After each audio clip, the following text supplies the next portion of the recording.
ਕੁਛ ਕੁ ਜਿਹੜੀਆਂ ਅਹਿਮ ਖਬਰਾਂ ਜੋ ਸਿਆਸਤ ਦੇ ਨਾਲ ਜੁੜੀਆਂ ਹੋਈਆਂ ਨੇ ਅਮਰੀਕਾ ਦੇ ਵਿੱਚ, ਉਸ ਦੇ ਬਾਰੇ ਆਪਾਂ ਜਾਣਕਾਰੀ ਦਈਏ। ਤੇ ਹਰਜੋਤ ਸਿੰਘ ਜੀ ਇਸ ਟਾਈਮ ਜਿਹੜੇ ਅਟਾਰਨੀ ਜਨਰਲ ਵਿਲੀਅਮ ਬਾਰ ਆ, ਉਹ ਕੱਲ੍ਹ ਸੈਨੇਟ ਜੁਡੀਸ਼ਰੀ ਕਮੇਟੀ ਦੇ ਸਾਹਮਣੇ ਤਾਂ ਪੇਸ਼ ਹੋਏ ਸੀ। ਹੁਣ ਉਹਨਾਂ ਨੇ ਹਾਊਸ ਜੁਡੀਸ਼ਰੀ ਕਮੇਟੀ ਦੇ ਸਾਹਮਣੇ ਪੇਸ਼ ਹੋਣ ਤੋਂ ਆਲਰੇਡੀ ਇਨਕਾਰ ਕਰ ਦਿੱਤਾ ਹੈ। ਅਤੇ ਉਹਨਾਂ ਦੇ ਜਿਹੜੇ ਚੇਅਰਮੈਨ ਨੇ ਨੈਡਲਰ ਡੈਮੋਕ੍ਰੇਟ ਪਾਰਟੀ ਦੇ ਵੱਲੋਂ, ਉਹਨਾਂ ਨੇ ਸਬੀਨਾ ਵੀ ਜਿਹੜਾ ਘੱਲਣ ਦੀ ਗੱਲ ਆਖੀ ਆ। ਅਤੇ ਇਸ ਟਾਈਮ ਦੋਨਾਂ ਪਾਰਟੀਆਂ ਦੇ ਵਿੱਚ ਇਸ ਹੀਅਰਿੰਗ ਨੂੰ ਲੈ ਕੇ ਬਹੁਤ ਜ਼ਿਆਦਾ ਜਿਹੜੇ ਦਰਾਰ ਨਜ਼ਰ ਆ ਰਹੇ ਨੇ।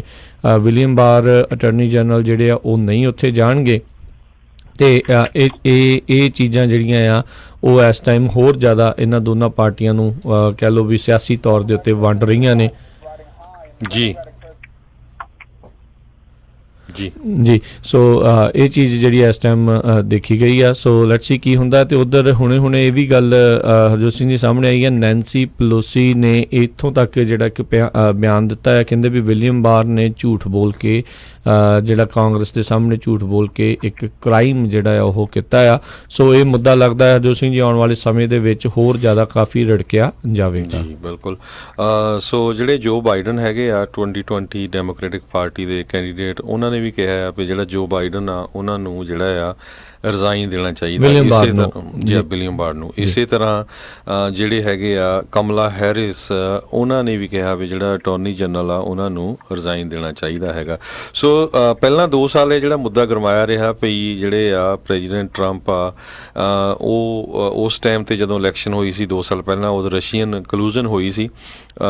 ਉਹ ਤੋਂ ਬਾਅਦ ਹੁਣ ਜਿਹੜਾ ਆ ਇਹ ਆਬਸਟਰਕਸ਼ਨ ਆਫ ਜਸਟਿਸ ਵਾਲਾ ਜਿਹੜਾ ਮੁੱਦਾ ਆ ਉਹ ਭਖਿਆ ਹੋਇਆ ਆ। ਜੀ ਬਿਲਕੁਲ। ਕੱਲ੍ਹ ਮਿਊਲਰ ਨੇ ਵੀ ਇੱਕ ਚਿੱਠੀ ਲਿਖ ਕੇ ਵਿਲੀਅਮ ਬਾਰ ਨੂੰ ਕਿਹਾ ਸੀਗਾ ਵੀ ਜਿਹੜੀ ਚੀਜ਼ ਮੈਂ ਕਹਿਣਾ ਚਾਹ ਰਿਹਾ ਇਸ ਰਿਪੋਰਟ ਦੇ ਵਿੱਚ, ਤੁਸੀਂ ਆਪਣੀ ਉਹ 4 ਪੇਜ ਦੀ ਸਮਰੀ ਦੇ ਵਿੱਚ ਪੇਸ਼ ਨਹੀਂ ਕੀਤੀ, ਕਿਤੇ ਨਾ ਕਿਤੇ ਉਸ ਚੀਜ਼ ਨੂੰ ਡੱਕਿਆ ਆ।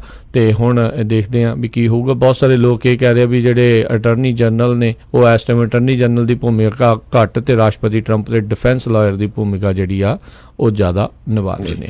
ਅਗਲੀ ਖਬਰ ਵੱਲ ਚੱਲੀਏ। ਜਿਹੜੇ 30 ਮਿਲੀਅਨ ਦੇ ਕਰੀਬ USA ਦੇ ਵਿੱਚ ਜਿਹੜੇ ਲੋਕ ਆ ਉਹ ਫਲੈਸ਼ ਫਲੱਡ ਵਾਚ ਦੇ ਉੱਤੇ ਹੈਗੇ ਆ, ਟੈਕਸਸ ਤੋਂ ਲੈ ਕੇ ਇਲੀਨੋਇਸ ਤੱਕ। ਸੋ ਜਿਹੜੇ ਟਰੱਕਾਂ ਵਾਲੇ ਵੀਰ ਵੀ ਉਸ ਏਰੀਏ 'ਚ ਜਾ ਰਹੇ ਆ, ਟੈਕਸਸ ਤੋਂ ਲੈ ਕੇ ਇਲੀਨੋਇਸ ਜਿਹੜੀ ਮਿਡ ਵੈਸਟ ਸਾਰਾ ਹੀ ਆ ਜਾਂਦਾ, ਸਾਊਥ ਵਾਲਾ ਪਾਸਾ। ਕਿਉਂਕਿ ਉੱਧਰ ਕਹਿੰਦੇ ਵੀ 3 ਤੋਂ ਲੈ ਕੇ 6 ਇੰਚ ਤੱਕ ਜਿਹੜੀ ਆ ਮੀਂਹ ਪੈਣ ਦੀ ਜਿਹੜੀ ਸੰਭਾਵਨਾ ਹੈਗੀ ਆ। ਅਤੇ ਫਲੱਡ ਵਾਚ ਜਿਹੜੀ ਡਿਕਲੇਅਰ ਕਰ ਦਿੱਤੀ ਆ। 30 ਮਿਲੀਅਨ ਲੋਕਾਂ ਨੂੰ ਇਹ ਜਿਹੜਾ ਅਸਰ ਇਹਦਾ ਹੋ ਸਕਦਾ ਹੈਗਾ ਆ। ਮਿਸੀਸਿਪੀ ਰਿਵਰ ਦੇ ਵਿੱਚ ਵੀ ਪਾਣੀ ਕਹਿੰਦੇ ਕਾਫੀ ਚੜ੍ਹਿਆ ਹੋਇਆ ਆ। ਸੋ ਕਾਫੀ ਜਿਹੜਾ ਵੈਦਰ ਉੱਧਰ ਖਰਾਬ ਹੋਇਆ ਹੈਗਾ ਮਿਡਵੈਸਟ। ਅਤੇ ਆਪਣੇ ਜੇ ਸਾਊਥ ਅਮਰੀਕਾ ਦੀ ਗੱਲ ਕਰੀਏ, ਵੈਨੇਜ਼ੁਏਲਾ ਦੇ ਵਿੱਚ ਜਿਹੜਾ ਕੱਲ੍ਹ ਮਜ਼ਦੂਰ ਦਿਵਸ 1 ਮਈ ਦੇ ਉੱਤੇ ਜੁਆਨ ਗੁਆਇਡੋ ਨੇ ਦੁਆਰਾ ਮਿਲਟਰੀ ਦੇ ਵਿੱਚ ਸ਼ਾਮਿਲ ਹੋਣ ਦੇ ਲਈ ਜਾਂ ਮਿਲਟਰੀ ਵਾਲਿਆਂ ਨੂੰ ਖੜ੍ਹਨ ਦੇ ਲਈ ਆਖਿਆ ਸੀਗਾ, ਉਹ ਕਿਤੇ ਨਾ ਕਿਤੇ ਉਸ ਦੀ ਗੱਲ ਜਿਹੜੀ ਆ ਫੇਲ ਹੋ ਚੁੱਕੀ ਲੱਗਦਾ ਆ। ਅਤੇ ਪਰ ਵੈਨੇਜ਼ੁਏਲਾ ਦਾ ਜਿਹੜਾ ਗੁਆਇਡੋ ਉਸਨੇ ਕਿਹਾ ਵੀ ਹੁਣ ਇਸ ਤੋਂ ਮੈਂ ਮੁੜ ਨਹੀਂ ਸਕਦਾ, ਜੋ ਕਹਿ ਦਿੱਤਾ ਹੈ ਉਹ ਹੋ ਗਿਆ ਆ। ਅਤੇ ਟਰਾਈ ਕਹਿੰਦੇ ਅਜੇ ਵੀ ਕਰਨਗੇ ਵੀ ਉਹ ਜਿਹੜਾ ਮਡੂਰੋ ਆ ਉਸ ਨੂੰ ਜਿਹੜਾ ਕਿਤੇ ਨਾ ਕਿਸੇ ਤਰੀਕੇ ਦੇ ਨਾਲ ਲਾਇਆ ਜਾਵੇ, ਗੱਦੀ ਤੋਂ ਸਿਆਸਤ ਦੇ ਵਿੱਚੋਂ ਜਿਹੜਾ ਬਾਹਰ ਕੀਤਾ ਜਾਵੇ। ਪਰ ਲੈਟਸ ਸੀ ਕੀ ਬਣਦਾ ਹੈ। ਅਤੇ ਮਡੂਰੋ ਨੇ ਕਿਹਾ ਵੀ ਜਿਹੜੇ ਵੀ ਪ੍ਰੋਟੈਸਟਰਸ ਨੇ ਉਹਨਾਂ ਨੇ ਬਹੁਤ ਵੱਡਾ ਜਿਹੜਾ ਇੱਕ ਜੁਰਮ ਜਿਹੜਾ ਕੀਤਾ ਆ, ਅਤੇ ਇਹ ਨਾ ਸੋਚੋ ਵੀ ਅਸੀਂ ਉਹਨਾਂ ਨੂੰ ਜਿਹੜੀ ਪਨਿਸ਼ਮੈਂਟ ਆ ਉਹ ਨਹੀਂ ਦੇਵਾਂਗੇ। ਇਸ ਤੋਂ ਪਹਿਲਾਂ ਵੀ ਬਹੁਤ ਵਾਰੀ ਕਹਿ ਚੁੱਕਾ ਹੈ ਵੀ ਜਿਹੜਾ US ਆ ਉਹ ਮੇਰੇ ਖਿਲਾਫ ਜਿਹੜਾ ਕੂਪ ਦੀ ਪਲੋਟਿੰਗ ਜਿਹੜੀ ਕਰ ਰਿਹਾ ਆ, ਉਹ ਕੋਈ ਸਾਜ਼ਿਸ਼ ਜਿਹੜੀ ਉਹ ਕਰ ਰਿਹਾ ਸੀਗਾ। ਅਤੇ ਆਪਾਂ ਕੱਲ੍ਹ ਵੀ ਦੇਖਿਆ ਵੀ ਕੱਲ੍ਹ ਮਾਈਕ ਪੋਂਪੇਓ ਵੀ ਅਤੇ ਵਾਈਸ ਪ੍ਰੈਜ਼ੀਡੈਂਟ ਵੀ, ਉਹਨਾਂ ਸਾਰਿਆਂ ਨੇ ਇਸ ਦੀ ਹਮਾਇਤ ਕੀਤੀ ਸੀ ਗੁਆਇਡੋ ਦੀ, ਅਤੇ ਮਿਲਟਰੀ ਐਕਸ਼ਨ ਤੱਕ ਦੀ ਵੀ ਜਿਹੜੀ ਗੱਲ ਉਹਨਾਂ ਨੇ ਆਖੀ ਸੀ। ਪਰ ਉੱਥੇ ਜਿਹੜੀ ਬਹੁਤੀ ਬਗਾਵਤ ਜਿਹੜੀ ਕਹਿ ਸਕਦੇ ਆ ਨਿਕੋਲਸ ਮਡੂਰੋ ਦੇ ਖਿਲਾਫ ਦੇਖਣ ਨੂੰ ਨਹੀਂ ਮਿਲੀ। ਸੋ ਲੈਟਸ ਸੀ ਹੁਣ ਉੱਥੇ ਕੀ ਬਣਦਾ ਆ।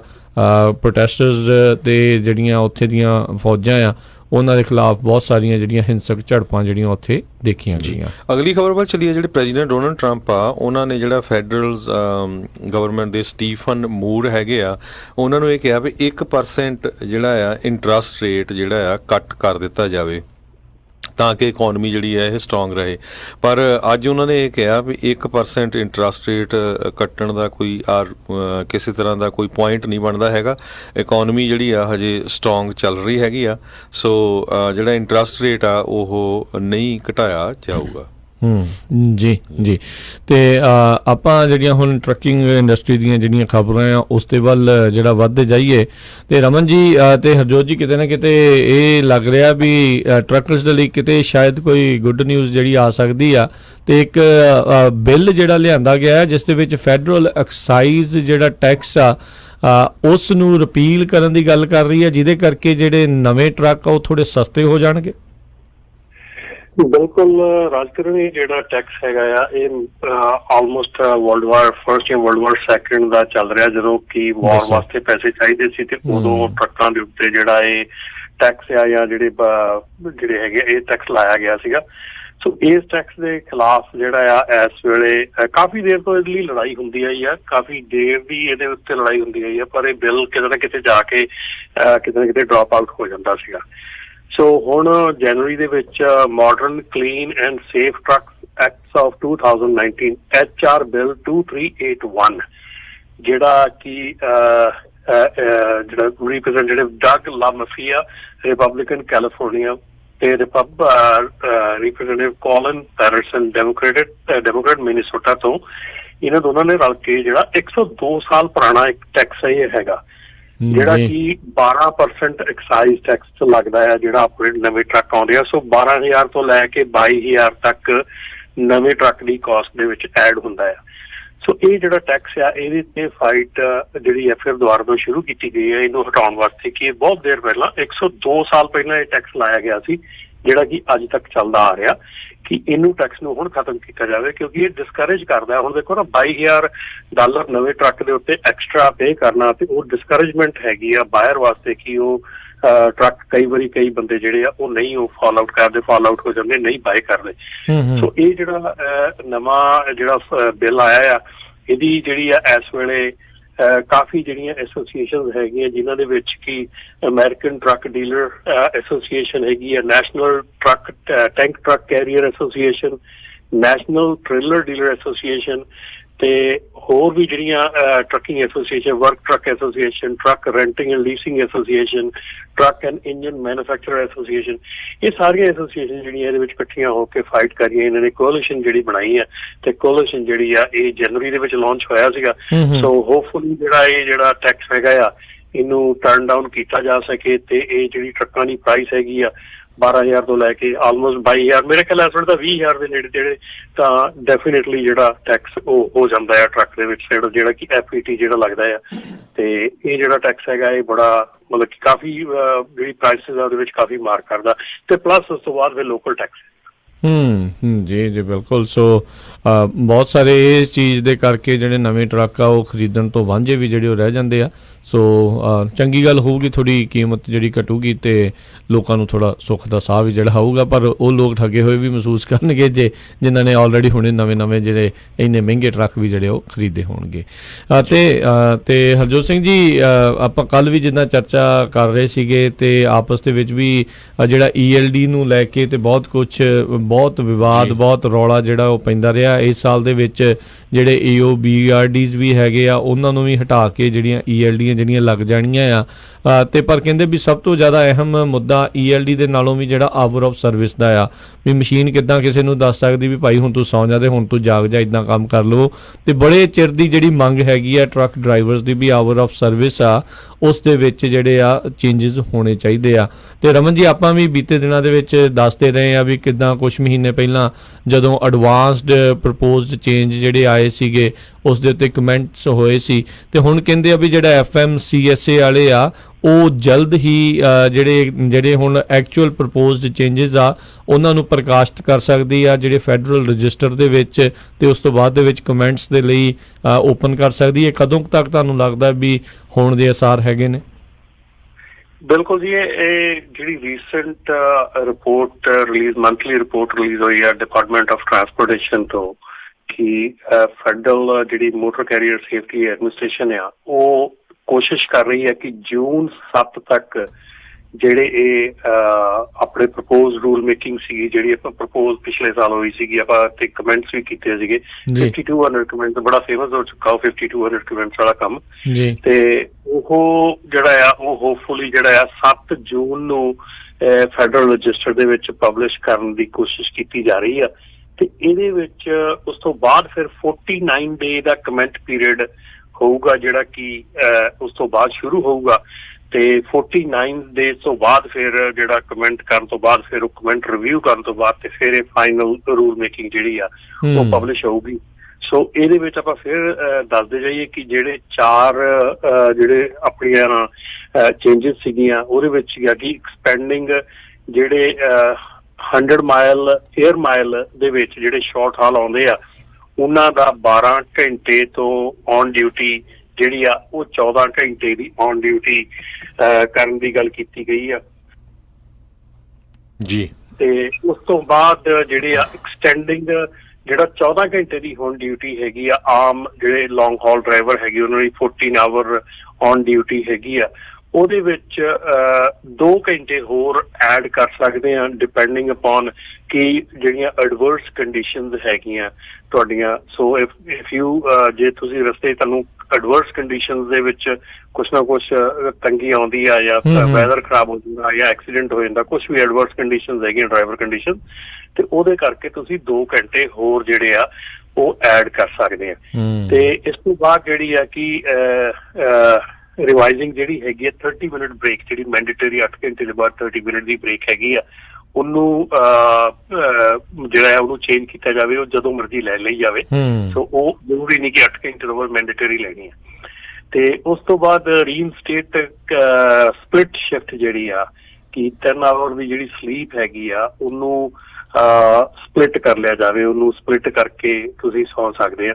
ਸੋ ਇਹ 4 ਜਿਹੜੀਆਂ ਐਗਜ਼ੰਪਸ਼ਨ ਸੀਗੀਆਂ ਔਰ 4 ਜਿਹੜੀਆਂ ਇਹ ਚੇਂਜਸ ਸੀਗੀਆਂ ਕਹਿ ਲਓ ਇਹ ਉਹਨਾਂ ਨੇ ਜਿਹੜੀਆਂ ਕੀਤੀਆਂ ਸੀਗੀਆਂ। ਸੋ ਇਹ ਹੋਪਫੁਲੀ ਜਿਹੜੀਆਂ ਇਹ 7 ਜੂਨ ਨੂੰ ਆਸ ਕੀਤੀ ਜਾ ਰਹੀ ਹੈ ਕਿ 7 ਜੂਨ ਨੂੰ ਇਹ ਪਬਲਿਸ਼ ਹੋ ਜਾਣਗੀਆਂ। ਸੋ ਚਲੋ ਦੇਖਦੇ ਹਾਂ ਹੁਣ ਕੀ ਇਹ ਜਿਹੜਾ ਕਹਿੰਦੇ 7 ਜੂਨ ਨੂੰ ਮੋਸਟਲੀ ਤਾਂ ਕਿਉਂਕਿ ਰਿਪੋਰਟ ਦੇ ਵਿੱਚ ਆਇਆ ਮੋਸਟਲੀ ਹੋ ਜਾਂਦਾ ਹੁੰਦਾ ਜੋ ਕੁਝ ਕਹਿੰਦੇ ਆ, ਕਿਉਂਕਿ by the end of the year ਜਿਹੜੀ ਆਪਣੀ ELD ਦੀ ਕੱਟ ਆਫ ਡੇਟ ਹੈਗੀ ਆ ਥੋੜੇ AOBRD ਨੂੰ ਬੰਦ ਕਰਨ ਦੀ 16 ਦਸੰਬਰ 2019 ਜੀ। ਉਸ ਤੋਂ ਪਹਿਲਾਂ ਜਾਂ ਉਹਦੇ ਅਰਾਊਂਡ ਇਹਨਾਂ ਨੇ ਇਹ ਜੀ ਪਬਲਿਸ਼ ਕਰਨਾ ਆ। ਸੋ ਆਈ ਥਿੰਕ ਟਾਈਮਲਾਈਨ ਦੇ ਹਿਸਾਬ ਨਾਲ ਵੀ ਟਾਈਮ ਜਿਹੜਾ ਉਹ ਸਹੀ ਲੱਗਦਾ। ਅਗਲੀ ਖਬਰ ਵੱਲ ਚੱਲੀਏ। ਜਿਹੜਾ ਹਾਈਵੇ I-70 ਦੇ ਉੱਤੇ ਜਿਹੜਾ ਕ੍ਰੈਸ਼ ਹੋਇਆ ਸੀ ਟਰੱਕਿੰਗ ਕੰਪਨੀ ਦਾ, ਉਹਦੇ ਨਾਲ 4 ਲੋਕਾਂ ਦੀ ਮੌਤ ਹੋ ਗਈ ਸੀ ਤੇ 28 ਦੇ ਕਰੀਬ ਜਿਹੜੀਆਂ ਵਹੀਕਲਸ ਆ ਉਹ ਪੂਰੀ ਤਰ੍ਹਾਂ ਤਬਾਹ ਹੋ ਗਈਆਂ ਸੀ। ਤੇ ਕਹਿੰਦੇ ਵੀ ਇਹ $multi-million ਸੈਟਲਮੈਂਟ ਹੋਊਗਾ। ਤੇ ਜਿਹੜਾ ਬੰਦਾ ਇਹਦੇ ਵਿੱਚ ਇਨਵੋਲਵ ਸੀਗਾ ਰੋਗਲ ਐਗੁਲਰਾ ਮੋਡੇਰੋਸ, ਉਹਨੂੰ $4 ਲੱਖ ਦੀ ਬੇਲ ਬਾਉਂਡ ਤੇ ਛੱਡ ਦਿੱਤਾ ਗਿਆ। ਪਰ ਇੱਕ ਵਾਰੀ ਫਿਰ ਇਹ ਮੁੱਦਾ ਜਿਹੜਾ ਆ ਖਾਸ ਕਰਕੇ ਇੰਸ਼ੋਰੈਂਸ ਦੇ ਮਾਮਲੇ ਦੇ ਵਿੱਚ ਗਰਮਾ ਗਿਆ ਆ, ਕਿਉਂਕਿ ਜਿਹੜੀ ਕੈਸਟਲਿਨੋ O3 ਟਰੱਕਿੰਗ LLC ਕੰਪਨੀ ਜਿਹਦਾ ਉਹ ਟਰੱਕ ਚਲਾ ਰਿਹਾ ਸੀ ਉਹਦੀ ਸਿਰਫ ਲਾਇਬਿਲਿਟੀ ਇੰਸ਼ੋਰੈਂਸ $750,000 ਸੀ। ਤੇ FMCSA ਕਹਿੰਦੇ ਬਹੁਤ ਵਾਰੀ ਰਿਕੁਆਇਰ ਕਰਦੀ ਆ ਵੀ $1 ਮਿਲੀਅਨ ਲਾਇਬਿਲਿਟੀ ਤੇ $5 ਮਿਲੀਅਨ ਅਗਰ ਕੋਈ ਹੈਜ਼ਰਡਸ ਮਟੀਰੀਅਲ ਜਿਹੜਾ ਉਹ ਟਰਾਂਸਪੋਰਟ ਕਰਦਾ ਆ। ਕਹਿੰਦੇ ਭਈ FMCSA ਨੇ ਇੱਕ ਵਾਰੀ 2014 ਦੇ ਵਿੱਚ ਟਰਾਈ ਕੀਤੀ ਸੀ ਵੀ ਜਿਹੜੀ ਲਾਇਬਿਲਿਟੀ ਆ ਮਿਨੀਮਮ ਲਾਇਬਿਲਿਟੀ ਇੰਸ਼ੋਰੈਂਸ 750 ਤੋਂ ਇਨਕਰੀਜ਼ ਕਰਕੇ 750,000 ਤੋਂ ਇਨਕਰੀਜ਼ ਕਰਕੇ $10 ਮਿਲੀਅਨ ਕੀਤੀ ਜਾਵੇ। ਪਰ 2017 ਦੇ ਵਿੱਚ ਫਿਰ ਉਹ ਬੈਕ ਆਫ ਹੋ ਗਏ।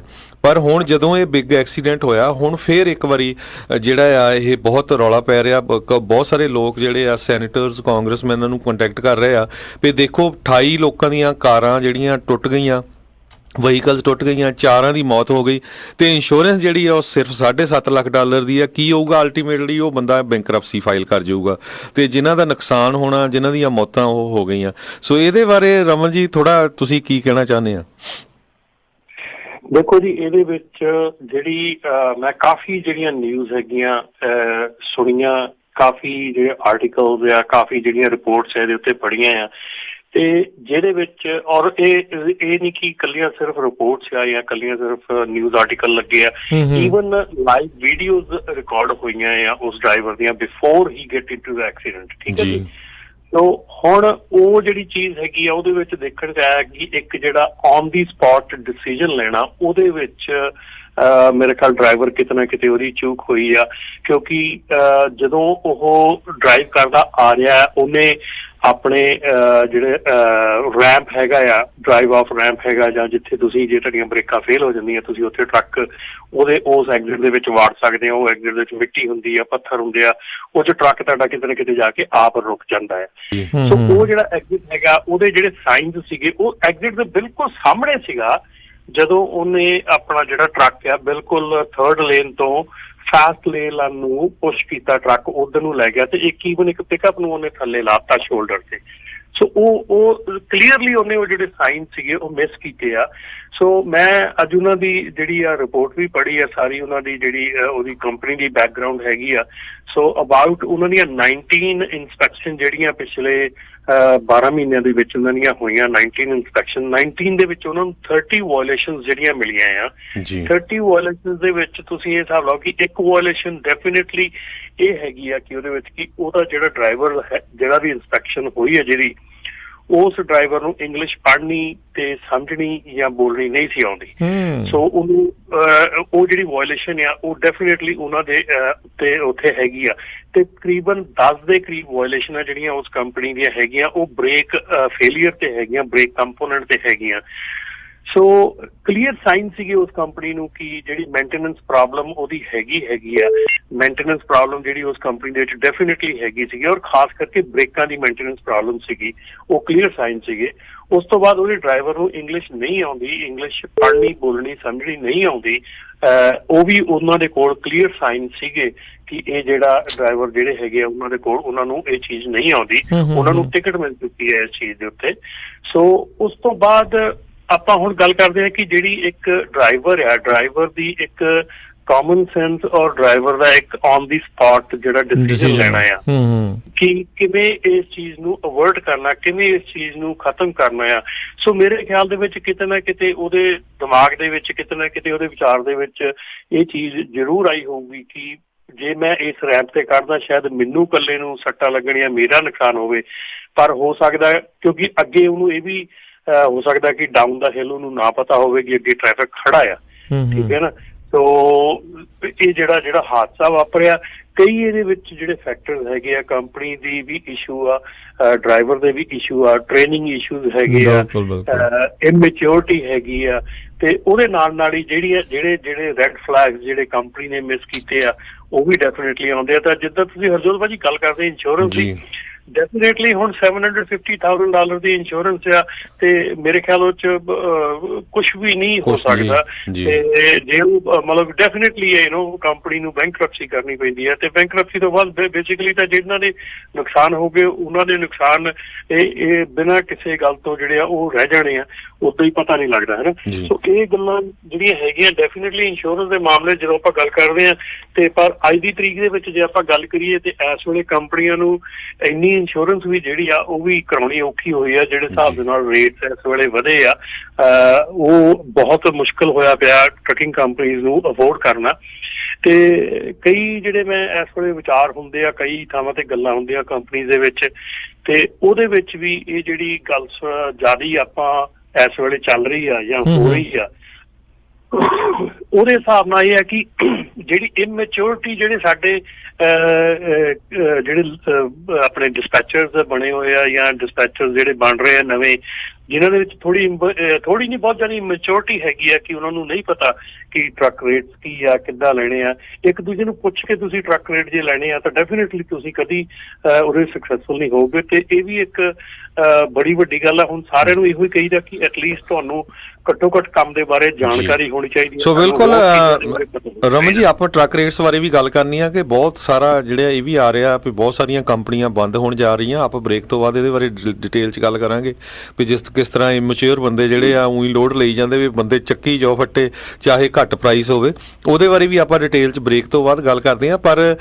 ਇਹ ਜਿਹੜੀ ਐਕਸੀਡੈਂਟ ਹੋਇਆ ਇਹਦੇ ਬਾਰੇ ਜਿੰਨੇ ਵੀ ਆਪਣੇ ਪੰਜਾਬੀ ਭੈਣ ਭਰਾ ਹੈਗੇ ਟਰੱਕਿੰਗ 'ਚ, ਮੇਰਾ ਉਹਨਾਂ ਨੂੰ ਇਹੀ ਆ ਬੇਨਤੀ ਵੀ ਹੁਣ ਦੇਖੋ ਉਹਨਾਂ ਨੂੰ ਉਸ ਬੰਦੇ ਨੂੰ 4 ਜਿਹੜੇ ਵਹੀਕਲ ਜਿਹੜੇ ਮੈਨ ਸਲੌਟਰ ਚਾਰਜ ਹੋਮਸਾਈਡ ਦੇ ਲੱਗੇ ਹੈਗੇ ਆ, ਕਿਉਂਕਿ 4 ਜਣਿਆਂ ਦੀ ਮੌਤ ਹੋਈ ਆ ਤੇ ਉਹਨੂੰ ਸਜ਼ਾ ਚੰਗੀ ਹੋਣੀ ਹੈਗੀ ਆ। ਤੇ ਜੀ ਸੋ ਬਿਲਕੁਲ ਜਿਸ ਕੰਪਨੀ ਲਈ ਤੁਸੀਂ ਕੰਮ ਕਰਦੇ ਆ ਉਹਨਾਂ ਦਾ ਰੈਕਡ ਵੀ ਚੈੱਕ ਕਰ ਲਿਆ ਕਰੋ ਜੇ ਉਹਨਾਂ ਦੀ ਸੇਫਟੀ ਵਾਇਲੇਸ਼ਨ ਕਈ ਹੈਗੀਆਂ ਤੇ ਘੱਟੋ ਘੱਟ ਜਿਹੜਾ ਟਰੱਕ ਤੁਸੀਂ ਲਿਜਾ ਰਹੇ ਉਹਨੂੰ ਮੇਕ ਸ਼ੋਰ ਕਰੋ ਵੀ ਕਿੱਦਾਂ ਇਹ ਬਿਲਕੁਲ ਸਹੀ ਆ। ਤੇ ਪਿੱਛੇ ਦੇਖੋ ਕੈਨੇਡਾ 'ਚ ਕਿੱਦਾਂ ਹੋਇਆ ਸੀ, ਇੱਕ ਆਪਣਾ ਪੰਜਾਬੀ ਡਰਾਈਵਰ ਨੇ ਜਿਹੜੇ ਉਹ ਸਟੂਡੈਂਟਸ ਜਿਹੜੇ ਸੀਗੇ ਸਪੋਰਟਸਮੈਨ ਕਿੰਨੇ ਮਾਰਤੇ ਸੀ, ਉਹ ਤੋਂ ਬਾਅਦ ਹੁਣ ਸਜ਼ਾ ਵੀ ਹੋਈ ਆ, ਫਿਰ ਉਹ ਡਿਪੋਰਟ ਹੋਊਗਾ ਉਹ ਤੋਂ ਬਾਅਦ, ਰਾਈਟ, ਕਿਉਂਕਿ ਉਹ ਸਿਟੀਜ਼ਨ ਨਹੀਂ ਸੀ। ਸੋ ਇਹ ਜਿਹੜੇ ਡਰਾਈਵਰਸ ਆ ਉਹਨਾਂ ਨੂੰ ਵੀ ਇਸ ਐਕਸੀਡੈਂਟ ਤੋਂ ਲੈਸਨ ਲੈਣ ਦੀ ਬਹੁਤ ਜ਼ਰੂਰਤ ਆ। ਬਿਲਕੁਲ ਕੰਪਨੀ ਜਿਹੜੀ ਤੁਸੀਂ ਪ੍ਰੀ ਟ੍ਰਿਪ ਇਨਸਪੈਕਸ਼ਨ ਕਰਨੀ ਆ, ਆਪਣੇ ਟਰੱਕ ਨੂੰ ਦੇਖਣਾ ਆ, ਜੇ ਕੰਪਨੀ ਦੇ ਕੋਲ ਇਹ ਹੱਕ ਹੈਗਾ ਕਿ ਤੁਹਾਡਾ ਡਰਾਈਵ ਟੈਸਟ ਲਿਆ ਜਾਵੇ, ਤੁਹਾਨੂੰ ਸਾਰੀ ਤੁਹਾਡੀ ਪੁੱਛ ਪੜਤਾਲ ਕੀਤੀ ਜਾਵੇ, ਸਾਰਾ ਕੁਝ ਕੀਤਾ ਜਾਵੇ, ਤੁਹਾਡਾ ਵੀ ਉਨਾ ਹੀ ਹੱਕ ਹੈ। ਤੁਸੀਂ ਕੰਪਨੀ ਦੇ ਬਾਰੇ ਦੇ ਵਿੱਚ ਸਾਰੀ ਗੱਲਬਾਤ, ਜਾਣਕਾਰੀ, ਉਹਨਾਂ ਦਾ ਸੇਫਟੀ ਰੈਕਡ ਕੀ ਆ, ਉਹ ਕੰਪਨੀ ਕੰਮ ਕਰਨ ਯੋਗ ਹੈਗੀ ਕਿ ਨਹੀਂ ਹੈਗੀ, ਇਹ ਦੇਖਣਾ ਤੁਹਾਡਾ ਵੀ ਇੱਕ ਹੱਕ ਬਣਦਾ, ਔਰ ਤੁਸੀਂ ਇਹ ਜ਼ਰੂਰ ਦੇਖੋ। ਜੀ ਜੀ ਬਿਲਕੁਲ, ਇਹ ਬਹੁਤ ਧਿਆਨ ਰੱਖਣ ਵਾਲੀਆਂ ਜ਼ਰੂਰਤਾਂ ਆ। ਅਤੇ ਇਸੇ ਬਾਬਤ ਇੱਕ ਹੋਰ ਜਿਹੜੀ ਹੈ ਨਾ ਇੱਕ ਵੀਡੀਓ ਹੋਰ ਚਰਚਿਤ ਕੱਲ ਦੇਖ ਰਿਹਾ ਸੀ ਮੈਂ, ਉਹ ਐਕਚੁਅਲ ਦੇ ਵਿੱਚ ਉਹਦੀਆਂ ਬ੍ਰੇਕਾਂ ਫੇਲ ਲੱਗਦੀਆਂ ਸੀ, ਪਰ ਉਹ ਰੈਂਪ ਦੇ ਉੱਤੇ ਚੜ੍ਹ ਕੇ ਉਸ ਦਾ ਜਿਹੜਾ ਟਰੱਕ ਆ ਉਹ ਰੁਕ ਗਿਆ, ਉਹਨੇ ਅਕਲਮੰਦੀ ਜੀ ਇਹ ਜਿਹੜੀ ਵੀਡੀਓ ਕੱਲ ਦੇਖੀ ਹੈ ਨਾ, ਇਹ ਐਗਜ਼ੈਕਟਲੀ ਉਸੇ ਹੀ ਜਗ੍ਹਾ ਤੇ ਇਹ ਹਾਦਸਾ ਵਾਪਰਿਆ ਜੇ ਉਹ ਉੱਥੇ ਚੜ੍ਹ ਜਾਂਦਾ ਤੇ ਬਚਾਅ ਹੋ ਸਕਦਾ ਸੀਗਾ ਜੀ। ਹਾਂ, ਉਹ ਹੀ ਰੈਂਪ ਜੇ ਉਹ ਯੂਜ਼ ਕਰ ਜਾਂਦਾ ਤੇ ਨੁਕਸਾਨ ਹੋਣੋਂ ਬਚ ਸਕਦਾ। ਜੀ ਜੀ ਜੀ ਬਿਲਕੁਲ, ਪਰ ਸਭ ਨੂੰ ਸਮਝਣ ਦੀ ਜ਼ਰੂਰਤ ਹੈ। ਅਜਿਹੇ ਜਦੋਂ ਵੀ ਕੋਈ ਹਾਦਸਾ ਹੁੰਦਾ ਹੈ ਉਹ ਤੋਂ ਗਿਆਨ ਲੈਣ ਦੀ, ਸਿੱਖਿਆ ਲੈਣ ਦੀ ਜ਼ਰੂਰਤ ਹੁੰਦੀ ਆ। ਇੱਕ ਆਪਾਂ ਇੱਥੇ ਰਮਨ ਜੀ ਹਰਜੋਤ ਜੀ ਬ੍ਰੇਕ ਲੈਂਦੇ ਹਾਂ, ਬ੍ਰੇਕ ਤੋਂ ਬਾਅਦ ਮੁੜ ਕੇ ਵਾਪਸ ਆਉਂਦੇ ਹਾਂ ਤੇ ਹੋਰ ਜਿਹੜੀਆਂ ਰਹਿ ਗਈਆਂ ਗੱਲਾਂ ਆ ਉਹ ਤੁਹਾਡੇ ਨਾਲ ਆਪਾਂ ਸ਼ੇਅਰ ਕਰਾਂਗੇ। ਜੇ ਤੁਹਾਡਾ ਕੋਈ ਟਰੱਕਿੰਗ ਦੇ ਨਾਲ ਸੰਬੰਧਿਤ ਸਵਾਲ ਵੀ ਹੈਗਾ ਆ, ਉਹ ਵੀ ਤੁਸੀਂ ਕਾਲ ਕਰਕੇ ਪੁੱਛ ਸਕਦੇ ਹੋ 408 272 52 100 ਦੇ ਉੱਤੇ। ਮਿਲਦੇ ਹਾਂ ਇੱਕ ਬ੍ਰੇਕ ਤੋਂ ਬਾਅਦ ਜੀ।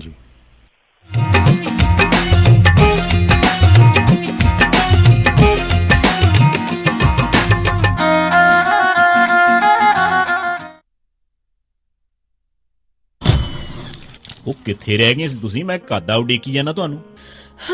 ਆਹ ਲਓ ਸਾਰਾ ਸਮਾਨ। ਇਹ ਇੰਨਾ ਸਾਰਾ ਸਮਾਨ? ਹੋਰ ਕੀ, ਹੁਣ ਮੈਂ ਸਾਰੀਆਂ ਕੁੜਤੀਆਂ ਵੀ ਲੈ ਆਈਆਂ, ਤੁਹਾਡੀਆਂ ਪੱਗਾਂ ਵੀ ਆ ਗਈਆਂ, ਮੁੰਡੇ ਦੀ ਸ਼ੇਰਵਾਨੀ ਵੀ ਲੈ ਆਈਆਂ ਤੇ ਰੁਮਾਲਾ ਸਾਹਿਬ ਵੀ ਲੈ ਆਈਆਂ। ਤੇ ਨਾਲੇ ਮੈਂ ਇੱਕ ਸਲਾਹ ਕਰਨੀ ਸੀ ਤੁਹਾਡੇ ਨਾਲ। ਹੁਣ ਆਪਣਾ 골ਡ ਖਰੀਦਣ ਵਾਲਾ ਹੀ ਰਹਿ ਗਿਆ ਤੇ ਕੱਲ ਤੁਸੀਂ ਮੇਰੇ ਨਾਲ ਚੱਲਿਓ। ਕਿੱਥੋਂ ਲੈਣਾ ਉਹ? ਬੱਗਾ ਪੈਲੇਸ ਤੋਂ ਹੀ, ਉਹਨਾਂ ਕੋਲ ਬਹੁਤ ਵਧੀਆ ਵੈਰਾਈਟੀ ਹੈ। ਅੱਛਾ। ਹਾਂ, ਆਪਾਂ ਉੱਥੋਂ ਸੋਨਾ ਵੀ ਖਰੀਦ ਸਕਦੇ ਆ ਤੇ ਨਾਲੇ ਜੇ ਕੱਲ ਨੂੰ ਲੋੜ ਪੈ ਜੇ ਤਾਂ ਸੋਨੇ ਦੇ ਬਦਲੇ ਕੈਸ਼ ਵੀ ਲੈ ਸਕਦੇ ਆ। ਲੈ ਆ ਤਾਂ ਬਹੁਤ ਵਧੀਆ। ਬੱਗਾ ਪੈਲੇਸ, ਤੁਹਾਡੀਆਂ ਬਹੁਤ ਸਾਰੀਆਂ ਲੋੜਾਂ ਲਈ ਇੱਕੋ ਥਾਂ। Bagga palace 6618 Florin road, Sacramento. ਹੋਰ ਜਾਣਕਾਰੀ ਲਈ ਰੋਹਿਤ ਜੀ ਨੂੰ ਕਾਲ ਕਰੋ 9163931872 916 393 1872।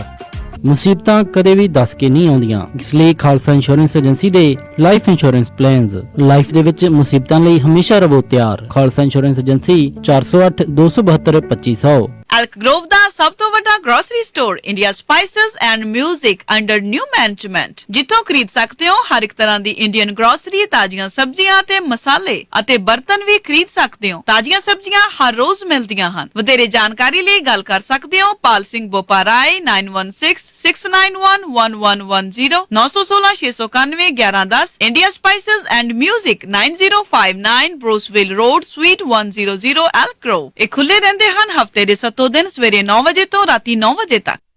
ਇੰਸ਼ੋਰੈਂਸ ਦੀ ਦੁਨੀਆ ਦੇ ਵਿੱਚ ਭਰੋਸੇਮੰਦ ਨਾਮ ਖਾਲਸਾ ਇੰਸ਼ੋਰੈਂਸ ਏਜੰਸੀ। ਆਪਣੇ ਕਿਸੇ ਵੀ ਤਰੀਕੇ ਦੀ insurance, auto, home, commercial, life ਕਰਵਾਉਣੀ ਹੋਵੇ ਤਾਂ ਅੱਜ ਹੀ ਸੰਪਰਕ ਕਰੋ ਖਾਲਸਾ ਇੰਸ਼ੋਰੈਂਸ ਏਜੰਸੀ 408 272 2500। 26 ਸਾਲ ਤੋਂ ਵੱਧ ਦਾ ਤਜਰਬਾ। Call 408 272 2500 408 272 2500। Khalsa insurance agency. BJ's gear ਪਿਛਲੇ 28 ਸਾਲਾਂ ਤੋਂ ਸੇਮ ਜਗ੍ਹਾ ਦੇ ਉੱਤੇ 501 ਗਲਾਈਡ ਐਵਨਿਊ ਵੈਸਟ ਸੈਕਰਾਮੈਂਟੋ ਵਿਖੇ ਟਰੱਕ ਟ੍ਰੇਲਰ ਦੀ ਰਿਪੇਅਰ ਕਰ ਰਹੇ ਹਨ। ਇਹ ਇੱਕ ਕੰਪਲੀਟ ਗੇਅਰ ਸ਼ਾਪ ਹੈ। ਹਰ ਤਰ੍ਹਾਂ ਦੀ ਟਰਾਂਸਮਿਸ਼ਨ 5 ਸਪੀਡ ਤੋਂ 18 ਸਪੀਡ ਰੀਬਿਲਡ ਲੈ ਸਕਦੇ ਹੋ। ਰੌਕਵੈਲ ਈਟਨ ਸਪਾਈਸਰ ਦੇ ਰੀਅਰ ਐਂਡ ਰੀਬਿਲਡ ਵੀ ਮਿਲਦੇ ਹਨ। ਹਰ ਤਰ੍ਹਾਂ ਦਾ ਯੂਜ਼ਡ ਟਰੱਕ ਪਾਰਟ ਇਹਨਾਂ ਦੇ ਕੋਲ ਮੌਜੂਦ ਹੈ। Engine, radiator, hood, differential, slider, drive line, axle shaft, fuel tank, ਇਹ ਹਰ ਇੱਕ ਚੀਜ਼ ਇਹਨਾਂ ਦੇ ਕੋਲੋਂ ਤੁਸੀਂ ਲੈ ਸਕਦੇ ਹੋ ਤੇ ਹਮੇਸ਼ਾ ਸਟਾਕ ਦੇ ਵਿੱਚ ਹੁੰਦੀ ਹੈ। ਵੈਸਟ ਸੈਕਰਾਮੈਂਟੋ ਵਾਲੇ ਬੀਜੇਸ ਗੇਅਰਸ ਨੰਬਰ 916 372 3518 916 372 3518। ਇਹ ਆਪਣਾ ਬਿਜ਼ਨਸ ਸੈੱਲ ਕਰ ਰਹੇ ਹਨ ਵਿਦ ਇਨਵੈਂਟੋਰੀ 10000 ਸਕੁਅਰ ਫੀਟ ਦੀਆਂ 2 ਬਿਲਡਿੰਗ ਲੀਜ਼ ਤੇ ਦੇਣਗੇ 28 ਸਾਲ ਤੋਂ ਸੇਮ ਜਗ੍ਹਾ ਤੇ। ਹੋਰ ਜਾਣਕਾਰੀ ਲਈ ਕਾਲ 916 372 3518 916 372 3518। ਗੁਰੀ ਅੱਜ ਮੇਰਾ ਘਰੇ ਖਾਣਾ ਖਾਣ ਨੂੰ ਬਿਲਕੁਲ ਦਿਲ ਨਹੀਂ ਕਰ ਰਿਹਾ। ਚੱਲ ਫਿਰ ਕਿਤੋਂ ਬਾਹਰੋਂ ਖਾਣਾ ਖਾ ਆਉਨੇ ਆ। ਮੇਰਾ ਅੱਜ ਚਾਟ ਖਾਣ ਨੂੰ ਦਿਲ ਕਰਦਾ ਹੈ, ਨਾਲੇ ਛੋਲੇ ਭਟੂਰੇ। ਦੱਸ ਫਿਰ ਕਿੱਥੇ ਖਾਣਾ ਖਾਣ ਜਾਣਾ? ਆਪਾਂ ਚੱਲਦੇ ਆ ਬੰਬੇ ਕੁਜ਼ੀਨ ਅਤੇ ਇੰਡੀਅਨ ਸਵੀਟਸ ਤੇ।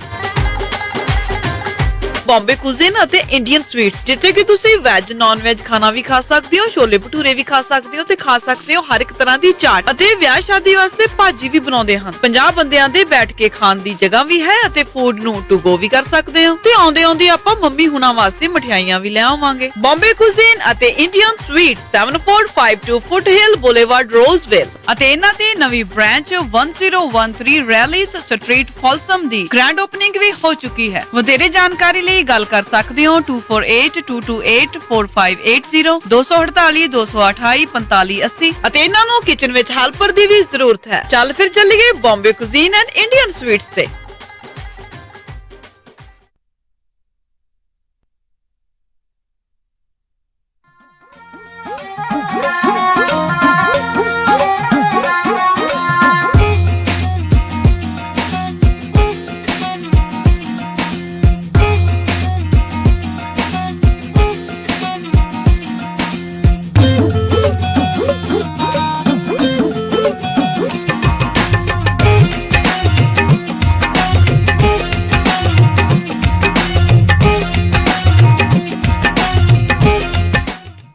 ਇੱਕ ਵਾਰੀ ਫੇਰ ਸਰੋਤਿਆਂ ਨੂੰ ਜੀ ਆਇਆਂ ਨੂੰ ਤੇ ਬਹੁਤ ਹੀ ਪਿਆਰ ਤੇ ਸਤਿਕਾਰ ਭਰੀ ਸਤਿ ਸ਼੍ਰੀ ਅਕਾਲ। ਰਮਨ ਜੀ, ਇੱਕ ਵਾਰੀ ਫੇਰ ਜੀ ਆਇਆਂ ਨੂੰ। ਹੈਲੋ ਰਮਨ ਜੀ। ਹੈਲੋ, ਸਤਿ ਸ਼੍ਰੀ ਅਕਾਲ। ਹਾਂਜੀ, ਇੱਕ ਵਾਰੀ ਫਿਰ ਸਤਿ ਸ਼੍ਰੀ ਅਕਾਲ ਜੀ, ਜੀ ਆਇਆਂ ਨੂੰ। ਤੇ ਆਪਾਂ ਅਗਲੇ ਸਾਡੇ ਕੋਲ ਕਾਲਰ ਵੀ ਕਾਫੀ ਆ, ਤੇ ਇੱਕ ਜ਼ਰੂਰ ਆਪਾਂ ਡਿਸਕਸ ਕਰਨਾ ਆ। ਕੱਲ ਪਰਸੋਂ ਦੇ ਬਹੁਤ ਸਾਰੇ ਕਮੈਂਟ ਆ ਰਹੇ ਆ ਵੀ ਕਹਿੰਦੇ ਵੀ ਟਰੱਕਿੰਗ ਇੰਡਸਟਰੀ ਦਾ ਇੰਨਾ ਬੁਰਾ ਹਾਲ ਚੱਲ ਰਿਹਾ ਵੀ ਜੇ 2 ਮਹੀਨੇ ਇੱਦਾਂ ਰਿਹਾ ਤੇ ਬਹੁਤ ਜਿਹੜੀਆਂ ਛੋਟੀਆਂ ਕੰਪਨੀਆਂ ਜਿਨ੍ਹਾਂ ਦੇ 5-5 7-7 ਟਰੱਕ ਆ ਉਹਨਾਂ ਦਾ ਬੁਰਾ ਹਾਲ ਹੋ ਜਾਣਾ ਆ। ਮੇਨ ਰੀਜ਼ਨ ਇਹ ਦੱਸਿਆ ਗਿਆ ਵੀ ਕਹਿੰਦੇ ਆਪਣੇ ਬਹੁਤ ਸਾਰੇ ਜਿਹੜੇ ਟਰੱਕਰਸ ਆ ਉਹਨਾਂ ਦੀਆਂ ਜਿਹੜੀਆਂ ਵਾਈਫਸ ਹੈਗੀਆਂ ਆ ਜਾਂ ਉਹਨਾਂ ਦੇ ਬੱਚੇ ਜਿਹੜੇ ਲੋਡਸ ਦਾ ਕੰਮ ਕਰਦੇ ਹੈਗੇ ਆ ਤੇ ਉਹਨਾਂ ਨੂੰ ਨੌਲੇਜ ਘੱਟ ਹੈਗਾ, ਤੇ ਜਿਹੜਾ ਵੀ ਜਿੱਦਾਂ ਸਸਤਾ ਲੋਡ ਹੁੰਦਾ ਉਹ ਚੱਕੀ ਜਾਂਦੇ ਆ। ਉਹਦੇ ਨਾਲ ਕੀ ਹੋ ਰਿਹਾ ਵੀ ਜਿੰਨਾ ਸਨੀ ਗਰੇਵਾਲ ਉਹਨਾਂ ਨੇ ਵੀ ਸਾਨੂੰ ਭੇਜਿਆ ਸੀ ਵੀ ਐਵਰੇਜ ਕਾਸਟ ਜਿਹੜੀ ਹੈ $1.80 ਪੈਂਦੀ ਹੈਗੀ ਆ ਜਿਹੜੀ ਜਿਹੜਾ ਟਰੱਕਿੰਗ ਦਾ ਪਰ ਮਾਈਲ ਡਰਾਈਵ ਤੇ। ਤੇ ਜੇ ਹੁਣ ਤੁਸੀਂ $2 ਤੋਂ ਵੀ ਘੱਟ ਚੱਕ ਰਹੇ ਤਾਂ ਫਿਰ ਉਹ ਤਾਂ ਕੋਈ ਫਾਇਦਾ ਨਹੀਂ ਹੈ, ਤੇ ਉਹ ਤਾਂ ਫਿਰ ਇੱਕ ਤਰ੍ਹਾਂ ਨਾਲ ਵੀ ਭੱਜੀ ਜਾਓ ਆਈ ਜਾਓ ਤਾਂ ਫਿਰ ਉਹ ਕੋਈ ਫਰਕ ਨਹੀਂ ਪੈਣਾ। ਜੇ ਇੱਦਾਂ ਹੀ ਚੱਲਦਾ ਰਿਹਾ ਤਾਂ ਕਹਿੰਦਾ ਵੀ ਛੋਟੀਆਂ ਕੰਪਨੀਆਂ ਦਾ ਛੇਤੀ ਭੱਟਾ ਪੈ ਜਾਣਾ। ਜੀ ਬਿਲਕੁਲ, ਇਹ ਮੈਂ ਵੀ ਨਿਊਜ਼ ਜਿਹੜੀ ਆ ਥੋੜੀ ਜਿਹੀ ਖਬਰ ਮੈਨੂੰ ਵੀ ਇਹਦੇ ਬਾਰੇ ਚ ਪਤਾ ਲੱਗਾ ਸੀਗਾ, ਪਰ ਐਨੀਵੇ ਇਹ ਸਾਰਾ ਦਿਨ ਹੁਣ ਜਦੋਂ ਟਰੱਕਿੰਗ ਕੰਪਨੀ ਦੇ ਨਾਲ ਗੱਲ ਕਰਦੇ ਆ ਜਾਂ ਅਸੀਂ ਟਰੱਕਿੰਗ ਕੰਪਨੀ ਨੂੰ ਪੁੱਛਦੇ ਆ ਕਾਫੀ ਐਵਰੇਜ ਆਊਟ ਕਰਦੇ ਆ, ਤੇ ਜਿਹੜੇ ਇਸ ਵੇਲੇ ਰੇਟਸ ਹੈਗੇ ਆ ਜੇ ਤੁਸੀਂ ਇੱਧਰੋਂ $2.25 ਨੂੰ ਇੱਧਰੋਂ ਜਾਂਦੇ ਆ ਤੇ ਵਾਪਸੀ ਤੁਸੀਂ 1.60 ਨੂੰ ਆਉਣੇ ਆ ਤਾਂ ਐਵਰੇਜ ਆਊਟ ਤੁਹਾਡੀ $2 ਪੈਂਦੀ ਆ। ਤੇ ਜਿੱਦਾਂ ਕਿ ਤੁਸੀਂ ਦੱਸਿਆ ਕਿ ਜਿਹੜਾ ਇਸ ਵੇਲੇ ਖਰਚਾ ਹੈਗਾ ਉਹ 1.70-1.80 ਦੇ ਲਾਗੇ ਛਾਗੇ ਪੈ ਜਾਂਦਾ ਹੈ ਜੇ ਤੁਸੀਂ ਸਾਰੇ ਖਰਚੇ ਲਾਉਣੇ ਆ। ਜੇ ਤੇਲ ਦੀ ਕੀਮਤਾਂ ਜਿੱਦਾਂ ਵੱਧਦੀਆਂ ਫਿਰ ਤੇ ਹੋਰ ਵੱਧ ਜਾਣਾ। ਹਾਂਜੀ, ਨਹੀਂ ਪ੍ਰੋਬਲਮ ਇਹ ਆ ਰਾਜ ਹਜ਼ੂਰ ਭਾਜੀ ਕਿ ਆਪਣੇ ਜਿਹੜੇ ਬੰਦੇ ਆ ਨਾ ਜਦੋਂ ਉਹ ਆਪਣੇ ਖਰਚੇ ਲਾਉਂਦੇ ਆ ਤੇ ਉਹ ਸਾਰੇ ਖਰਚਿਆਂ ਨੂੰ ਇਨਕਲੂਡ ਨਹੀਂ ਕਰਦੇ, ਵਿੱਚੋਂ ਖਰਚੇ ਭੁੱਲ ਜਾਂਦੇ ਆ ਜਾਂ ਵੀ ਖਰਚਾ ਮੇਜਰ 2-3 ਖਰਚੇ ਗਿਣ ਲੈਂਦੇ ਆ, ਤੇ ਉਹ ਖਰਚੇ ਨੂੰ ਸੋਚ ਕੇ ਤੇ ਆਪਣੇ ਮਨ ਦੇ ਵਿੱਚ ਇੱਕ ਖਿਆਲੀ ਬੈਨੀਫਿਟ, ਇੱਕ ਖਿਆਲੀ ਜਿਹੜਾ ਪ੍ਰੋਫਿਟ ਆ ਉਹ ਬਣ ਜਾਂਦਾ, ਤੇ ਖਿਆਲੀ ਪ੍ਰੋਫਿਟ ਬਣਾ ਕੇ ਤੇ ਉਹਦੇ ਤੇ ਕੰਮ ਕਰੀ ਜਾਂਦੇ। ਤੇ ਉਹ ਜਦੋਂ ਅਲਟੀਮੇਟਲੀ ਜਦੋਂ ਬਣਦਾ ਕੁਛ ਨੀ ਗਾ, ਜਦੋਂ ਹੁੰਦਾ ਕੁਛ ਨੀ ਗਾ, ਤੇ ਉਹ ਫਿਰ at the end of the day bottom line ਜਿਹੜੀ ਆ ਜਿਹੜਾ ਪ੍ਰੋਫਿਟ ਹੈਗਾ ਉਹ ਨਹੀਂ ਹੁੰਦਾ। ਤੇ ਫਿਰ ਅਸੀਂ ਕੋਸਣਾ ਸ਼ੁਰੂ ਕਰ ਦਿੰਦੇ ਕਿ ਓਕੇ ਜਿਹੜਾ ELD ਆ ਉਹਦੇ ਕਰਕੇ ਘੰਟੇ, ਕਿਉਂਕਿ ਪਹਿਲਾਂ ਕੀ ਹੁੰਦਾ ਸੀਗਾ ਕਿ ਅਸੀਂ ਨਜਾਇਜ਼ ਟਰੱਕ ਚਲਾ ਕੇ ਨਜਾਇਜ਼ ਮਾਈਲ ਪਾ ਕੇ ਅਸੀਂ ਸੋਚਦੇ ਸੀ ਅਸੀਂ ਵੱਧ ਪੈਸੇ ਬਣਾ ਲੈਂਦੇ ਜੀ, ਠੀਕ ਹੈ ਨਾ। ਹੁਣ ਉਹ ਜਿਹੜੀਆਂ ਚੀਜ਼ਾਂ ਆ ਹੁਣ ਉਹ ਜਿਹੜੇ ਜਿਹੜਾ ਗਲਤ ਟਰੱਕ ਜਿਹੜਾ ਤਾਂ ਹੁਣ ਜਿੱਥੇ ਦੇਖੋ ਨਾ ਜਿੱਥੇ ਅੱਗੇ ਆਪਣਾ ਫਲੋਰੀਡਾ ਦੇ 3 ਗੇੜੇ ਖਿੱਚ ਕੇ ਲਾ ਲੈਂਦੇ ਸੀ ਉਹ ਹੁਣ 2 ਤੇ ਆ ਗਏ, ਜਿੱਥੇ ਆਪਣੇ ਟੈਕਸਸ ਦੇ ਜਾਂ ਲੁਈਜ਼ੀਆਨਾ ਦੇ 4 ਗੇੜੇ ਖਿੱਚ ਕੇ ਲਾ ਲੈਂਦੇ ਸੀ, ਉੱਥੇ ਉਹ 3 ਤੇ ਆ ਗਏ।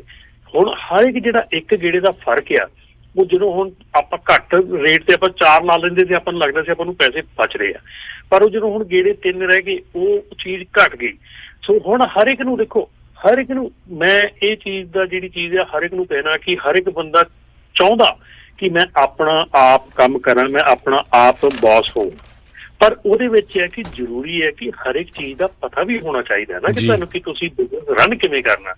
ਔਰ ਇਸ ਵੇਲੇ ਜਿਹੜੀ ਕਹਾਣੀ ਹੈਗੀ ਆ ਕਿ ਦੇਖਾ ਦੇਖੀ ਇੱਕ ਕੰਮ ਹੋ ਰਿਹਾ ਕਿ ਦੇਖਾ ਦੇਖੀ ਅਸੀਂ ਟਰੱਕ ਬਾਏ ਕਰਦੇ ਹਾਂ, ਦੇਖਾ ਦੇਖੀ ਅਸੀਂ ਸਾਰੇ ਕੰਮ ਕਰਦੇ ਹਾਂ, ਪਰ ਸਾਨੂੰ ਇਹ ਨਹੀਂ ਹੁੰਦਾ ਜੇ ਅੱਛਾ ਤੁਸੀਂ ਇਹ ਕਹਿ ਲਓ ਵੀ ਕਿਸੇ ਨੂੰ ਦੇਖ ਕੇ ਤੁਸੀਂ ਪੜ੍ਹ ਲਓ ਥੋੜਾ ਜਿਹਾ, ਕਿਸੇ ਨੂੰ ਦੇਖ ਕੇ ਤੁਸੀਂ ਪੜ੍ਹਾਈ ਕਰ ਲਓ ਥੋੜੀ ਜੀ, ਉਹ ਕਰ ਲਓ, ਉਹ ਨਹੀਂ ਕੋਈ ਕਰਕੇ ਰਾਜੀ ਹੈਗਾ ਦੇਖਾ ਦੇਖੀ ਦੇ ਵਿੱਚ। ਉਹ ਕਹਿੰਦੇ ਨਾਲੇ ਰਮਨ ਜੀ ਪਤਾ ਕੀ ਹੁੰਦਾ, ਇੱਕ ਬੰਦਾ ਇੱਕ ਕਾਮਯਾਬ ਹੋ ਸਕਦਾ ਗੈਸ ਸਟੇਸ਼ਨ ਵਾਲਾ ਆਪਣੇ ਬਿਜ਼ਨਸ ਕਾਮਯਾਬ ਹੋਵੇ, ਉਹਨੂੰ ਟਰੱਕਿੰਗ ਦਾ ਨਾਂ ਪਤਾ ਹੋਵੇ, ਪਰ ਸਾਰਿਆਂ ਦੀ ਚਾਹੇ ਬੰਦਾ ਇੰਜੀਨੀਅਰ ਆ, ਚਾਹੇ ਈਵਨ ਮੇਰਾ ਇੱਕ ਦੋਸਤ ਆ ਉਹਦੇ ਹਸਪੀਟਲ ਆ ਸਦਰਨ ਕੈਲੀਫੋਰਨੀਆ 'ਚ ਵੈਟਰਨਰੀ ਹਸਪੀਟਲ 4-5, ਉਹ ਕਹਿੰਦਾ ਮੈਂ ਵੀ ਟਰੱਕਿੰਗ ਜਾਣਾ।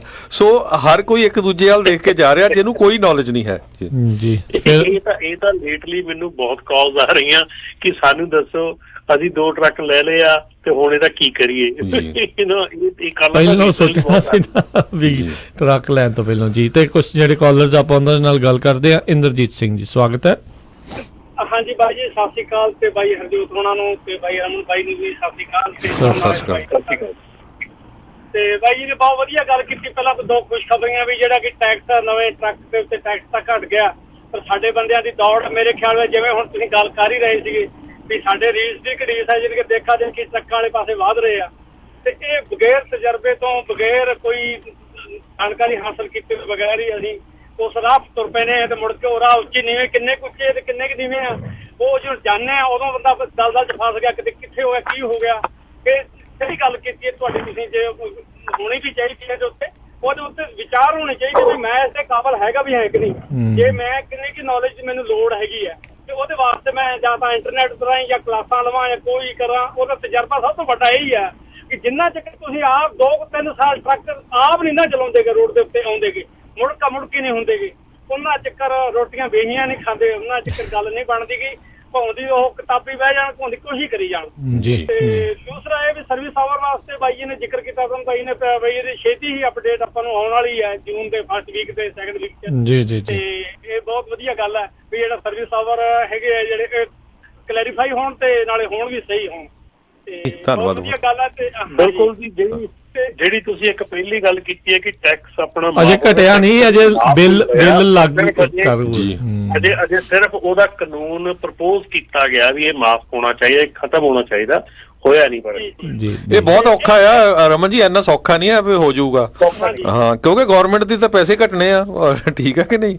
ਸੋ ਇਹ ਔਖਾ ਆ, ਜਦ ਤੱਕ ਪਾਸ ਨਹੀਂ ਹੁੰਦਾ ਤਦ ਤੱਕ ਨਹੀਂ ਜੀ। ਥੈਂਕ ਯੂ ਇੰਦਰਜੀਤ ਜੀ।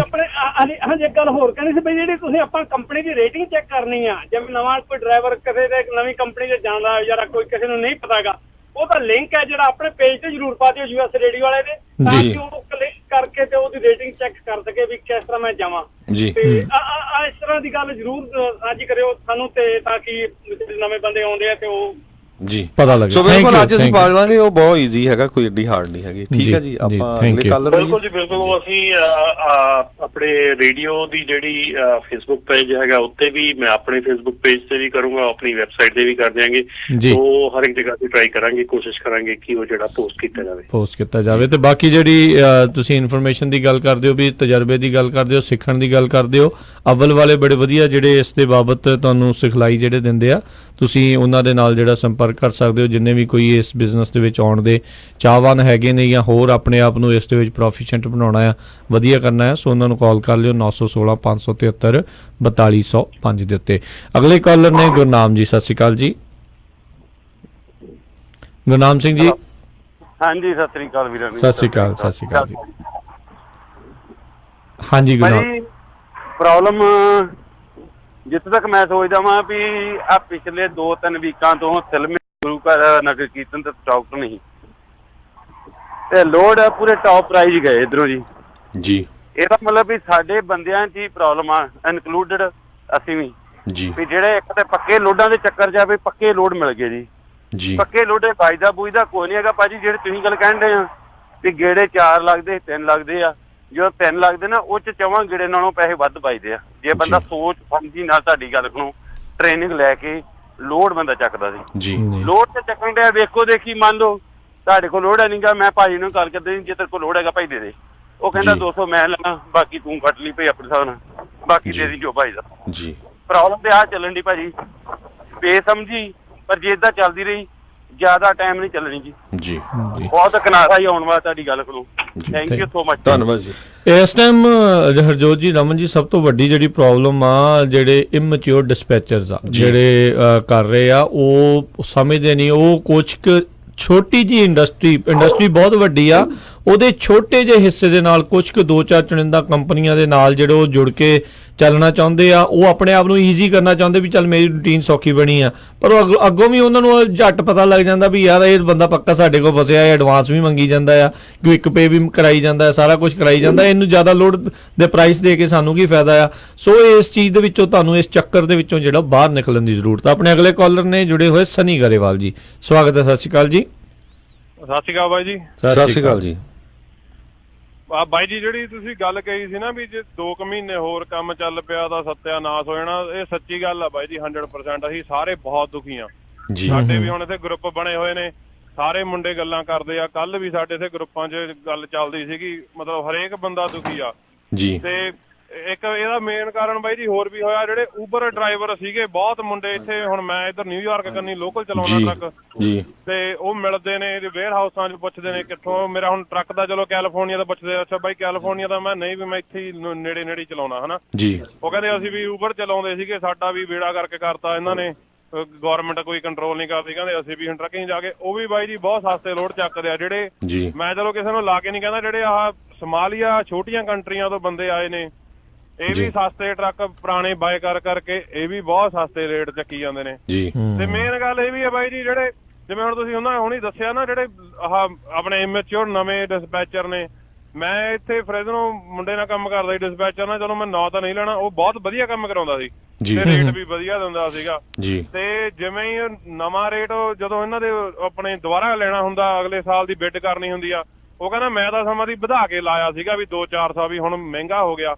ਉਹ ਕਹਿੰਦਾ ਆਪਣੇ ਬੰਦਿਆਂ ਨੇ ਉਹਨੇ ਮਤਲਬ ਦੱਸਿਆ ਨਹੀਂ, ਪਰ ਉਹ ਕਹਿੰਦਾ ਵੀ ਪਤਾ ਲੱਗ ਜਾਂਦਾ ਵੀ ਕੌਣ ਲੈ ਗਿਆ ਰੇਟ। ਕਹਿੰਦਾ 7-800 ਡਾਲਰ ਘੱਟ ਬਿਡ ਕਰਕੇ ਉਹ ਲੋਡ ਰਹਿ ਗਿਆ। ਜਿਹੜਾ ਲੋਡ ਮੰਨ ਲਓ ਅੱਜ ਮੈਂ 5000 ਨੂੰ ਲੈ ਕੇ ਜਾ ਰਿਹਾ ਡਿਸਪੈਚਰ ਤੋਂ, ਉਹ ਅਗਲੇ ਸਾਲ ਉਹਨੇ ਰੀਨਿਊ ਕਰਾਉਣਾ ਸੀ, ਉਹ ਕਹਿੰਦਾ ਚਲੋ ਮੈਂ 5400 ਪਾ ਦਿੰਦਾ ਵੀ ਤੇਲ ਮਹਿੰਗਾ ਹੋ ਗਿਆ, ਟਰੱਕ ਮਹਿੰਗੇ ਹੋ ਗਏ। ਜਿਹੜੇ ਦੂਜੇ ਬੰਦੇ ਸੀਗੇ ਉਹ 4200 ਬਿੱਟ ਲਾ ਕੇ ਲੈ ਗਏ ਜੀ। ਦੱਸੋ ਫਿਰ ਹੁਣ ਇਹ ਤਾਂ ਬਹੁਤ ਜਿਹੜਾ ਕੰਮ ਖਰਾਬ ਆ। ਤੇ ਇਦਾਂ ਦਾ ਇੰਡਸਟਰੀ ਕਿੱਦਾਂ ਸਰਵਾਈਵ ਕਰ ਲੂਗੀ? ਇਹ ਬਸ ਇੱਕ ਦੂਜੇ ਨੂੰ ਕਾਟ ਕਰਨ ਦੇ ਉੱਤੇ ਲੱਗੇ ਹੋਏ ਰਾਦਰ ਦੈਨ ਮਿਲ ਕੇ ਗਾਂਹ ਵਧਣ ਦੇ ਲਈ। ਸੋ ਇਹ ਬਹੁਤ ਮੁਸ਼ਕਿਲ ਹੈ। ਇੱਥੇ ਆਪਾਂ ਇੱਕ ਗੱਲ ਇਹ ਜ਼ਰੂਰ ਆਪਾਂ ਕਰਦੇ ਜਾਂਦੇ ਆ ਕਿ ਇਹ ਜਿਹੜੀਆਂ ਸਾਰੀਆਂ ਸਿਚੁਏਸ਼ਨਾਂ, ਸਾਰੀਆਂ ਚੀਜ਼ਾਂ ਹੈਗੀਆਂ ਹੱਲ ਹੋ ਸਕਦੀਆਂ, ਹੱਲ ਕਰ ਸਕਦੇ ਆ, ਪਰ ਏਕੇ ਦੀ ਲੋੜ ਆ। ਏਕਾ ਅਸੀਂ ਕਰਕੇ ਰਾਜੀ ਨਹੀਂ ਗਏ। ਅਸੀਂ ਹਰ ਇੱਕ ਨੂੰ ਸਲਾਹ ਵੀ ਦਿੰਦੇ ਆ, ਸਲਾਹ ਵੀ ਕਰਦੇ ਆ, ਸਭ ਕੁਝ ਹੁੰਦਾ ਆ ਗਰੁੱਪਾਂ ਦੇ ਵਿੱਚ। ਮੈਂ ਵੀ ਬਹੁਤ ਗਰੁੱਪਾਂ ਦੇ ਵਿੱਚ ਇਨਵੋਲਵ ਹੈਗਾ ਆ ਜਿਹੜੇ ਆਪਣੇ WhatsApp ਦੇ ਬਣੇ ਆ, ਉੱਥੇ ਬੜਾ ਕੁਝ ਚੱਲਦਾ ਸਾਰਾ ਦਿਨ, ਬਹੁਤ ਕੁਝ ਬੋਲਿਆ ਜਾਂਦਾ, ਬਹੁਤ ਕੁਝ ਹੁੰਦਾ। ਪਰ ਜਦੋਂ ਮੌਕੇ ਤੇ ਆਉਂਦਾ ਕਿ ਓਕੇ, ਜਦੋਂ ਅਸੀਂ ਕਹੀਦਾ ਵੀ ਓਕੇ ਠੀਕ ਹੈ ਜੀ, ਹੁਣ ਤੁਹਾਨੂੰ ਪਲੇਟਫਾਰਮ ਮਿਲ ਗਿਆ, ਪਲੇਟਫਾਰਮ ਤੇ ਆਓ, ਪਲੇਟਫਾਰਮ 'ਚ ਜੁਆਇਨ ਹੋ, ਮੈਪ ਤਾਂ ਤੁਹਾਨੂੰ ਖੋਲ ਕੇ ਦਿੱਤੀ ਹੈ, ਤੁਹਾਨੂੰ ਸਾਰਿਆਂ ਨੂੰ ਜੁਆਇਨ ਕਰ। ਹੁਣ ਜੇ ਸਾਨੂੰ ਆਣ ਕੇ ਇਹ ਗੱਲ ਕਰਦੇ ਜੀ ਤੁਸੀਂ ਇਹਦੇ ਤੇ ਕੁਝ ਕੰਟਰੋਲ ਕਰੋ, ਭਾਈ ਤੁਸੀਂ ਮੈਂਬਰ ਬਣੋਗੇ ਤਾਂ ਕੰਟਰੋਲ ਕਰਾਂਗੇ, ਜੇ ਸਾਡੇ ਕੋਲ ਨੰਬਰ ਹੋਣਗੇ ਤਾਂ ਕੰਟਰੋਲ ਕਰਾਂਗੇ। ਜੇ ਨੰਬਰ ਹੀ ਨਹੀਂ ਹੈਗਾ ਸਾਡੇ ਕੋਲ, ਤੁਸੀਂ ਕੰਟਰੋਲ ਕੀ ਕਰ ਲਈਏ ਉਹਨੂੰ? ਕਿ ਕਿੱਦਾਂ ਕੰਟਰੋਲ ਕਰ ਸਕਦੇ? ਜੇ 400-500 ਕੰਪਨੀ ਲੈ ਕੇ ਕੀ ਅਸੀਂ ਉਹਦਾ ਕੰਟਰੋਲ ਕਰ ਲਾਂਗੇ? ਠੀਕ ਹੈ ਨਾ। ਤੇ ਦੂਸਰੀ ਗੱਲ ਇਹ ਹੈ ਕਿ ਜਿਹੜਾ ਇਹ ਸਿਚੁਏਸ਼ਨ ਹੈਗੀ ਆ, ਡੈਫੀਨੇਟਲੀ ਸਿਚੁਏਸ਼ਨ ਇਮੈਚਿਓਰਿਟੀ ਜਿਹੜੀ ਹੈਗੀ ਆ ਲੋਕਾਂ ਦੇ ਵਿੱਚ, ਜਿਹੜੇ ਇੱਕਦਮ ਕੁਇਕ ਰਿਚ ਹੋਣ ਵਾਲੀ ਸਕੀਮ ਦੇ ਵਿੱਚ ਆ, ਜਾਂ ਜਿਹੜੇ ਬਾਹਰੋਂ ਆਏ ਆ। ਹੁਣ ਚਲੋ ਜੇ ਊਬਰ ਵਾਲਿਆਂ ਦਾ ਕੰਮ ਘਟ ਗਿਆ, ਉਹਦੇ ਵਿੱਚ ਇੰਡਸਟਰੀ ਬਹੁਤ ਵੱਡੀ ਆ ਜੀ, ਇੰਡਸਟਰੀ ਛੋਟੀ ਨਹੀਂ, ਇੰਡਸਟਰੀ 'ਚ ਪੈਸਾ ਵੀ ਬਹੁਤ ਜ਼ਿਆਦਾ ਆ, ਅਨਟੈਪਡ ਆ। ਤੁਸੀਂ ਦੇਖੋ ਵੀ ਆਪਾਂ ਰੋਜ਼ ਤਾਂ ਖਬਰ ਕਰਦੇ ਆ ਵੀ 50,000 ਡਰਾਈਵਰ ਦੀ ਸ਼ਾਰਟੇਜ ਚੱਲਦੀ ਆ। ਸੋ ਇਹ ਤਾਂ ਹੈ ਨਹੀਂ, ਇੰਡਸਟਰੀ ਛੋਟੀ ਨਹੀਂ, ਇੰਡਸਟਰੀ 'ਚ ਪੈਸਾ ਵੀ ਬਹੁਤ ਜ਼ਿਆਦਾ ਆ। ਸਿਰਫ ਇਹ ਆ ਏਕੇ ਦੀ ਲੋੜ ਆ, ਏਕਾ ਨਹੀਂ ਹੈਗਾ ਜੀ। Thank you Sunny, thank you ਜੀ। ਤੇ ਅਗਲੇ ਕਾਲਰ ਲਈਏ ਜੀ। ਆਪਣੇ ਨਾਲ ਅਗਲੇ ਕਾਲਰ ਜੁੜੇ ਨੇ ਹਰਬੰਸ ਜੀ। ਸਤਿ ਸ਼੍ਰੀ ਅਕਾਲ ਜੀ ਵੀਰੇ। ਵਾਹਿਗੁਰੂ ਜੀ ਕਾ ਖਾਲਸਾ, ਵਾਹਿਗੁਰੂ ਜੀ ਕੀ ਫਤਿਹ। ਆਪਣੇ ਨਾ ਰਮਨਵੀਰ ਨੂੰ ਮੈਂ ਜਦ ਥੋੜਾ ਜਿਹਾ ਇੱਕ ਕੁਐਸਚਨ ਕਰਨਾ ਸੀਗਾ ਜੀ ਪੁੱਛ। ਆਪਣੇ ਰਮਨ ਭਾਜੀ ਤੁਸੀਂ ਉਹ ਜਿਹੜੀ ਇੱਥੇ MDF ਵਾਲੇ ਫ੍ਰਿਜਨੋ ਵਾਲਿਆਂ ਦੇ ਤੁਸੀਂ ਉਹ ਟਾਇਰਾਂ ਦੇ ਵਿੱਚ ਉਹ ਸਿਲੀਕੋਨ ਜੀ ਪਵਾਈ ਸੀ ਹਨਾ, ਉਹਦੇ ਭਾਜੀ ਉਹ ਸਾਡੇ ਦੇਖ ਲਓ ਹੁਣ ਤੁਸੀਂ $784 ਦਾ ਇੱਕ ਰਿਮ ਹੈਗਾ, ਮੇਰੇ ਸਾਰੇ ਰਿਮ ਕਰੈਕ ਕਰਤੇ ਯਾਰ ਉਹਨੇ। ਭਾਜੀ ਤੁਸੀਂ ਉਹਨਾਂ ਦੀ ਜਿਹੜੀ ਕੰਪਨੀ ਦੀ ਇੰਸ਼ੋਰੈਂਸ ਹੈਗੀ ਉਹ ਤੇ ਕਲੇਮ ਕਰੋ ਉਹਨਾਂ ਤੇ। ਉਹ ਜਿਹੜਾ ਹੁਣ ਤੁਸੀਂ ਸਾਨੂੰ ਰਸੀਦ ਦਿੱਤੀ ਹੈਗੀ ਤਾਂ ਉਹਦੇ ਜੇ ਸਾਨੂੰ ਕੋਈ ਉਹ ਸਾਨੂੰ ਕੋਈ ਹੈਲਪ ਦੀ ਲੋੜ ਪਈ ਫਿਰ ਸਾਡੀ ਹੈਲਪ ਕਰੋਗੇ ਤੁਸੀਂ? ਉਹ ਤੁਹਾਡੇ ਕੋਲ ਕੰਪਨੀ ਦੀ ਇਨਫੋਰਮੇਸ਼ਨ ਹੈਗੀ ਭਾਜੀ, ਕੰਪਨੀ ਨੂੰ ਕਾਲ ਕਰੋ, ਕੰਪਨੀ ਦੀ ਇਨਫੋਰਮੇਸ਼ਨ ਤੁਹਾਡੇ ਕੋਲ ਆ, ਰਸੀਦ ਦੇ ਉੱਤੇ ਸਾਰੀ ਇਨਫੋਰਮੇਸ਼ਨ ਹੈਗੀ ਆ, ਉਹਨਾਂ ਨੂੰ ਕਾਲ ਕਰਕੇ ਉਹਨਾਂ ਨੂੰ ਕਰੋ ਜੇ ਤੁਹਾਨੂੰ ਕੋਈ ਲੋੜ ਹੋਊਗੀ ਤਾਂ। ਅਸੀਂ ਕਿਉਂਕਿ ਸਾਡੇ ਦੇਖੋ ਸਾਡੇ ਉਹ ਐਡਵਰਟਾਈਜ਼ਰ ਆ, ਐਡਵਰਟਾਈਜ਼ਰ ਦਾ ਜਿਹੜਾ ਕੰਮ ਹੈਗਾ ਅਸੀਂ ਐਡਵਰਟਾਈਜ਼ ਕਰਦੇ ਹਾਂ, ਠੀਕ ਹੈ। ਉਹਦੇ ਲਈ ਤੁਸੀਂ ਮੈਨੂੰ ਆਪਣੀ ਜਿਹੜੀ ਆ ਬਾਅਦ ਚ ਕਾਲ ਕਰ ਸਕਦੇ ਆ, ਤੁਹਾਨੂੰ ਜਿਹੜੀ ਇਨਫੋਰਮੇਸ਼ਨ ਦੀ ਲੋੜ ਹੋਊਗੀ ਮੈਂ ਇਨਫੋਰਮੇਸ਼ਨ ਦੇ ਦੂੰਗਾ ਉਹਦੀ। ਜੀ ਬਿਲਕੁਲ, ਉਹਨਾਂ ਦੀ ਤੁਸੀਂ ਕੰਪਨੀ ਦੀ ਇਨਫੋਰਮੇਸ਼ਨ ਲੈ ਕੇ ਉਹਨਾਂ ਦੇ ਕਲੇਮ ਕਰ ਸਕਦੇ, ਸਮਾਲ ਕਲੇਮ ਕਰ ਸਕਦੇ ਹੈਗੇ ਆ ਜੀ। Thank you. ਤੁਸੀਂ ਬਾਅਦ ਚ ਕਾਲ ਕਰਕੇ ਤੁਸੀਂ ਇਨਫੋਰਮੇਸ਼ਨ ਲੈ ਲਓ ਜੀ। ਜੀ ਥੈਂਕ ਯੂ। ਸਤਨਾਮ ਸਿੰਘ ਜੀ ਜੁੜੇ ਨੇ, ਸਤਿ ਸ਼੍ਰੀ ਅਕਾਲ ਜੀ, ਸਵਾਗਤ ਹੈ। ਹਾਂ ਜੀ, ਧੰਨਵਾਦ ਜੀ, ਸਾਰੇ ਵੀਰਾਂ ਪਿਆਰ ਭਰੀ ਸਤਿ ਸ਼੍ਰੀ ਅਕਾਲ ਜੀ। ਸਤਿ ਸ਼੍ਰੀ ਅਕਾਲ ਜੀ। ਅੱਛਾ ਵੀਰ ਜੀ, ਮੇਰਾ ਫੋਨ ਕੱਟਣਾ। ਰਮਨ ਜੀ, ਮੈਂ ਮੈਨੂੰ ਕੱਲ ਇੱਕ ਡਰਾਈਵਰ ਬਾਹਰ ਮਿਲਿਆ, ਸ਼ਾਇਦ ਬਾਕੀ ਨਾ ਵੀ ਬਹੁਤ ਜਾਣਕਾਰੀ ਮੇਰੇ ਖਿਆਲ ਹੈਲਪਫੁਲ ਹੋਊ ਜੇ ਇਹਦਾ ਆਨਸਰ ਮਿਲ ਜਾਵੇ। ਉਹ ਕਹਿੰਦਾ ਵੀ ਮੈਂ ਕਿ ਦੋਸਤ ਦਾ ਲੋਡ ਚੱਕਿਆ ਸੀ, ਉਹਨੂੰ ਲੋਡ ਸੀ, ਕਹਿੰਦਾ ਮੇਰਾ ਲੋਡ ਅੜਿਆ ਆ ਵੀ ਮੇਰਾ ਲੋਡ ਲਾ ਦੇ। ਲੋਡ ਚੱਕਣ ਚੱਲ ਗਿਆ ਉਧਰ, ਤੇ ਉਹ ਜਦੋਂ ਲੋਡ ਹੋਇਆ ਤੇ ਵੇਅਰ ਹਾਊਸ ਨੇ ਅੰਦਰ ਜਾਣ ਨਹੀਂ ਦਿੱਤਾ ਤੇ ਉਹਨੇ ਸੀਲ ਲਾ ਦਿੱਤੀ ਸੀ। ਉਹ ਕਹਿੰਦਾ ਵੀ ਮੈਨੂੰ ਇਹਦਾ ਟੈਂਪਰੇਚਰ ਪਤਾ ਨਹੀਂ। ਉਹ ਕਹਿੰਦਾ ਵੀ ਠੀਕ ਆ, ਤੂੰ ਏਦਾਂ ਕਰ, ਇਹਨੂੰ 33-35 ਤੇ ਲਵਾਤਾ, ਉਹਨੂੰ ਲਵਾਤਾ ਵੀ ਜਿੱਦਾਂ ਕਹਿੰਦਾ ਵੀ ਪਤਾ ਨਹੀਂ ਹੈ ਵੀ ਮੈਂ ਜ਼ਿੰਮੇਵਾਰ ਹਾਂ, ਕੋਈ ਗੱਲ ਨਹੀਂ। ਉਹ ਲੋਡ ਲੈ ਕੇ ਚੱਲ ਗਿਆ, ਜਦ ਇੱਧਰ ਨਾਰਥ ਵਿੱਚ ਲੋਡ ਲਾਇਆ ਜਾ ਕੇ ਤੇ ਉਹਦਾ ਲੋਡ ਜਿਹੜਾ ਰਿਫਿਊਜ਼ ਹੋ ਗਿਆ ਟੈਂਪਰੇਚਰ ਦੀ ਖਾਤਰ। ਤੇ ਉਹਨੇ ਜਦ ਦੱਸਿਆ, ਉਹ ਕਹਿੰਦੇ ਠੀਕ ਆ ਵੀ, ਉਹ ਕਹਿੰਦੇ ਵੀ ਉਹਨੇ ਉਧਰ ਦੇ ਲਹਾਤਾ ਲੋਡ ਉਹਦਾ। ਕਹਿੰਦੇ ਵੀ ਤੂੰ ਏਦਾਂ ਕਰ, ਇਹਦੀ ਰੀਡਿੰਗ ਸਾਨੂੰ ਲਿਆ ਕੇ ਦੇ ਦੇ। ਤੇ ਉਹਨੇ ਰੀਡਿੰਗ ਜਾ ਕੱਢੀ ਤੇ ਉਹਨੇ ਮਤਲਬ ਮੇਰੇ ਖਿਆਲ 33 ਤੇ 35 ਤੇ ਆਟੋ ਤੇ ਲਾਇਆ ਸੀਗਾ ਜੀ। ਤੇ ਜਦ ਤੋਂ ਪਰ ਉਹਦੀ ਟੈਂਪਰੇਚਰ ਦੱਸ ਰਹੀ, ਜਦ ਤੋਂ ਉਹਨੇ ਲੱਗਾ ਉਹ ਤੋਂ ਟੈਂਪਰੇਚਰ ਥੱਲੇ ਆ ਰਹੀ, ਜਿਹਦਾ ਉੱਪਰ ਨੂੰ ਨਹੀਂ ਗਏ, ਪਹਿਲਾਂ ਹਾਈ ਸੀ ਉਹਦੀ ਟੈਂਪਰੇਚਰ ਲੋਡ ਦੀ ਜੀ। ਤੇ ਉਹ ਫਿਰ ਉਹਨੂੰ ਕਹਿਣ ਲੱਗ ਪਿਆ ਜੀ, ਅੱਛਾ ਉਹ ਵਿਚਾਰਾ ਲੋਡ ਤਾਂ ਲਹਾ ਲਿਆ ਉਹ ਤੋਂ ਦੂਜੇ ਪਾਸੇ, ਉਹਨੇ ਮੈਨੂੰ ਉਹਦੀ ਰੀਡਿੰਗ ਵੀ ਦਿਖਾ ਲਈ ਸਾਰੀ ਟੈਂਪਰੇਚਰ ਦੀ, ਤੇ ਉੱਥੋਂ ਖਾਲੀ ਵੀ ਉਹਨੂੰ ਲੋਡ ਵੀ ਨਹੀਂ ਦਿੱਤਾ, ਮੁੜ ਕੇ ਖਾਲੀ ਆਇਆ ਕੈਲੀਫੋਰਨੀਆ ਬੰਦਾ। ਹੁਣ ਉਹ ਜਿਹੜਾ ਉਹਦਾ ਦੋਸਤ ਸੀ ਜਿਹੜਾ ਡਿਸਪੈਚਰ ਜਿਹਨੇ ਲੋਡ ਲਵਾਇਆ ਸੀ, ਉਹ ਉਹਨਾਂ ਨੂੰ ਬੇਲਾ ਵਲੇਡੇ ਭੇਜਦੇ, ਕਹਿੰਦੇ ਵੀ ਤੇਰੇ ਸਿਰ ਇੰਨੇ ਪੈਸੇ, ਸਾਨੂੰ ਪੈਸੇ ਦੇ ਤੂੰ। ਉਦੋਂ ਕਹਿੰਦਾ ਵੀ ਤੂੰ ਜਿੰਮੇ, ਉਹ ਕਹਿੰਦਾ ਗੱਲ ਸੁਣ ਵੀ ਤੂੰ ਮੈਨੂੰ ਕਿਹਾ ਸੀ, ਮੈਂ ਤੁਹਾਨੂੰ ਕਿਹਾ ਮੈਂ ਟੈਂਪਰੇਚਰ ਮੈਨੂੰ ਅੰਦਰ ਜਾਣ ਦਿੱਤਾ, ਤੈਨੂੰ ਜ਼ਿੰਮੇਵਾਰੀ ਲਈ ਆ ਵੀ ਮੈਂ ਕੁਝ ਨਹੀਂ ਕਰ ਸਕਦਾ, ਤੇ ਜਾਂ ਫਿਰ ਏਦਾਂ ਕਰ ਵੀ ਲੋਡ ਤੂੰ ਮੈਨੂੰ ਵਾਪਸ ਕਰਾ ਦੇ ਤੇ ਮੈਂ ਬਾਹਰ ਵੇਚ ਲੈਣਾ। ਉਹ ਕਹਿੰਦਾ ਨਹੀਂ ਏਦਾਂ ਨਹੀਂ, ਤੂੰ ਗੱਲ ਨਹੀਂ ਕਰ ਸਕਦਾ। ਕਹਿੰਦਾ ਬ੍ਰੋਕਰ ਦਾ ਨੰਬਰ ਵੀ ਨਹੀਂ, ਬ੍ਰੋਕਰ ਨਾਲ ਵੀ ਨਹੀਂ ਗੱਲ, ਤੂੰ ਏਦਾਂ ਕਰ ਨਹੀਂ ਸਕਦਾ, ਤੇਰੀ ਆਪਣੇ ਤੇਰਾ ਹੱਕ ਕੋਈ ਨਹੀਂ ਏਦਾਂ ਦਾ। ਤੇ ਹੁਣ ਉਹਨੂੰ ਮੰਨ ਲਓ ਉਹਨੂੰ ਡਰਾ ਰਿਹਾ ਵੀ ਤੂੰ ਜਿਹੜੇ ਪੂਰੇ ਫੁੱਲ ਪੈਸੇ ਬਿਲਾ ਲੇਡਿੰਗ ਤੇ ਲਿਖੇ ਪੈਸੇ ਇੰਨੇ ਪੈਸੇ ਮੰਦੇ ਦੇ। ਤੇ ਹੁਣ ਕੋਸ਼ਿਸ਼ ਕੀਤੀ ਉਹਦੇ ਜਿਹੜਾ ਇੰਸ਼ੋਰੈਂਸ ਕੰਪਨੀ ਦਾ ਪਤਾ ਕਰਕੇ ਉਹਨਾਂ ਤੋਂ ਉਹਦਾ ਸਰਟੀਫਿਕੇਟ ਲੈਣ ਦੀ ਕੋਸ਼ਿਸ਼ ਕੀਤੀ। ਇਹਨਾਂ ਕੰਮ ਹੀ ਨਹੀਂ ਕਰਦਾ। ਧੰਨਵਾਦ ਜੀ, ਦੱਸ ਜੀ ਸਰਟੀਫਿਕੇਟ ਤੁਹਾਨੂੰ ਕਿੱਦਾਂ ਦਊਗਾ? ਤੇ ਹੁਣ ਮੈਂ ਇਹ ਤੁਹਾਡੇ ਤੋਂ ਪੁੱਛਣਾ ਮੰਗਦਾ ਵੀ ਉਹਦਾ ਜ਼ਿੰਮੇਵਾਰ ਜਿਹੜਾ ਉਹ ਦੋਸਤ ਨੇ ਲੋਡ ਲਾਇਆ ਸੀ ਜਾਂ ਜਿਹਨੇ ਉਹ ਚੁਕਾਇਆ ਸੀ ਲੁਹਾਇਆ ਲੋਡ, ਕੀ ਇਹਦਾ ਹੱਲ ਹੋ ਸਕਦਾ? Thank you. ਦੇਖੋ ਜੀ, ਪਹਿਲੀ ਗੱਲ ਤੇ ਇਹਦੇ ਵਿੱਚ ਇਹ ਮੈਂ ਦੱਸਾਂ ਵੀ ਸਾਰਾ ਕੁਝ ਹੀ ਗਲਤ ਹੋਇਆ, ਠੀਕ ਹੈ। ਯਾਰੀ ਦੋਸਤੀ ਜੇ ਲੋਡ ਚੱਕਣਾ, ਇਹ ਕੋਈ ਯਾਰੀ ਦੋਸਤੀ ਇੱਥੇ ਹੈ ਨਹੀਂ ਕਿਸੇ ਦੀ, ਠੀਕ ਹੈ ਜੀ। ਕੰਮ ਆ, ਬਿਜ਼ਨਸ ਆ, ਬਿਜ਼ਨਸ ਨੂੰ ਬਿਜ਼ਨਸ ਦੇ ਢੰਗ ਨਾਲ ਰਨ ਕਰੋ। ਯਾਰੀਆਂ ਦੋਸਤੀਆਂ ਦੇ ਵਿੱਚ ਹੋਣਾ ਤੇ ਇਹੋ ਜਿਹੇ ਹੋਣੇ ਆ ਕੰਮ, ਠੀਕ ਹੈ। ਦੂਸਰੀ ਗੱਲ ਇਹ ਕਿ ਜਦੋਂ ਉਹਨਾਂ ਨੂੰ ਲੋਡ ਉਹਨਾਂ ਨੇ ਭੇਜਿਆ, ਲੋਡ ਚੱਕਣ ਗਏ ਆ, ਠੀਕ ਆ, ਉਹਨਾਂ ਦੇ ਕੋਲ ਕਨਫਰਮੇਸ਼ਨ ਹੈ ਨਹੀਂ, ਉਹਨਾਂ ਦੇ ਇੰਸਟਰਕਸ਼ਨਾਂ ਹੈ ਨਹੀਂ, ਉਹਨਾਂ ਕੋਲ ਕੁਝ ਹੈ ਨਹੀਂ। ਇਹ ਮਤਲਬ ਉਹਨਾਂ ਨੇ ਕਿਹੜੀ ਬਿਨਾਂ ਦੇ ਉੱਤੇ ਉੱਥੇ ਜਾ ਕੇ ਲੋਡ ਚੱਕ ਲਿਆ ਉਹ, ਠੀਕ ਹੈ। ਦੂਸਰੀ ਗੱਲ, ਉਹਨਾਂ ਕੋਲ ਟੈਂਪਰੇਚਰ ਇੰਸਟਰਕਸ਼ਨ ਹੈ ਨਹੀਂ ਗੀ, ਆਪਣੀ ਗੱਲਬਾਤ ਦੇ ਵਿੱਚ ਹੀ ਉਹਨਾਂ ਨੇ ਕਰਤਾ। ਹੁਣ ਉਹਦੇ ਵਿੱਚ ਬੇਸਿਕਲੀ ਸਾਰੇ ਹੀ ਜ਼ਿੰਮੇਵਾਰ ਆ ਆਪਣੀ ਆਪਣੀ ਗਲਤੀ ਦੇ, ਠੀਕ ਹੈ ਜੀ। ਪਰ ਉਹਦੇ ਵਿੱਚ ਕੀ ਆ ਕਿ ਹੁਣ ਜਿਹੜਾ ਬ੍ਰੋਕਰ ਹੈਗਾ, ਜਿਹੜੇ ਬ੍ਰੋਕਰ ਨੇ ਇਹ ਲੋਡ, ਉਹਨੂੰ ਬ੍ਰੋਕਰ ਤਾਂ ਹੈ ਨਹੀਂ, ਚਲੋ ਡਿਸਪੈਚਰ ਆ, ਠੀਕ ਹੈ ਨਾ, ਉਹ ਡਿਸਪੈਚਰ ਆ, ਉਹਨੇ ਜਿਹੜੇ ਡਿਸਪੈਚਰ ਨੇ ਲੋਡ ਚੁਕਾਇਆ ਆ, ਕੀ ਉਸ ਡਿਸਪੈਚਰ ਨੇ ਤੁਹਾਡੀ ਇੰਸ਼ੋਰੈਂਸ ਦਾ ਸਰਟੀਫਿਕੇਟ ਲਿਆ ਤੁਹਾਡੇ ਕੋਲੋਂ ਕਿ ਨਹੀਂ ਲਿਆ? ਜੇ ਉਹਨੇ ਤੁਹਾਡੇ ਕੋਲੋਂ ਤੁਹਾਡੀ ਇੰਸ਼ੋਰੈਂਸ ਦਾ ਸਰਟੀਫਿਕੇਟ ਲਿਆ ਆ, ਤੁਹਾਡੀ ਇੰਸ਼ੋਰੈਂਸ ਦੇ ਉੱਤੇ ਉਹਨੇ ਆਪਣੇ ਆਪ ਨੂੰ, ਆਪਣੀ ਕੰਪਨੀ ਨੂੰ ਆਪਣਾ ਉਹ ਪਾਇਆ ਆ, ਨਾ ਆਪਣਾ ਪਵਾਇਆ ਆ, ਤੇ ਉਹ ਤੁਹਾਡੇ ਕੋਲੋਂ ਕਲੇਮ ਲੈ ਸਕਦਾ। ਜੇ ਉਹਨੇ ਤੁਹਾਡੀ ਇੰਸ਼ੋਰੈਂਸ ਨੂੰ ਕਾਲ ਹੀ ਨਹੀਂ ਕੀਤੀ, ਤੁਹਾਨੂੰ ਉਸ ਚੀਜ਼ ਤੇ ਪਾਇਆ ਹੀ ਨਹੀਂ, ਤੇ ਫਿਰ ਬੇਸਿਕਲੀ ਉਹ ਤੁਹਾਡੇ ਕੋਲੋਂ ਕਲੇਮ ਨਹੀਂ ਲੈ ਸਕਦਾ। ਉਹਦੀ ਆਪਣੀ ਇੰਸ਼ੋਰੈਂਸ ਕਲੇਮ ਪੇ ਕਰੂਗੀ। ਉਹਦਾ ਜਿਹੜੇ ਬ੍ਰੋਕਰ ਕੋਲ ਉਹਨੇ ਲੋਨ ਲਿਆ, ਕਿਉਂਕਿ ਉਸ ਕੰਪਨੀ ਨੇ ਉਸ ਬੰਦੇ ਨੂੰ ਲੋਨ ਤੇ ਪਾਇਆ ਹੋਊਗਾ ਜ਼ਰੂਰ, ਉਸ ਬ੍ਰੋਕਰ ਨੇ। ਠੀਕ ਹੈ ਨਾ? ਸੋ ਇਹ ਚੀਜ਼ਾਂ ਜਿਹੜੀਆਂ ਨਾ, ਮੈਂ ਫਿਰ ਜਿਹੜੀ ਗੱਲ ਤੁਸੀਂ ਕੀਤੀ ਹੈ ਕਿ ਜਦੋਂ ਉਹਨੇ ਲੋਡ ਚੱਕਿਆ ਉਦੋਂ ਗਰਮ ਲੋਡ ਟੈਂਪਰੇਚਰ ਜ਼ਿਆਦਾ ਸੀਗਾ।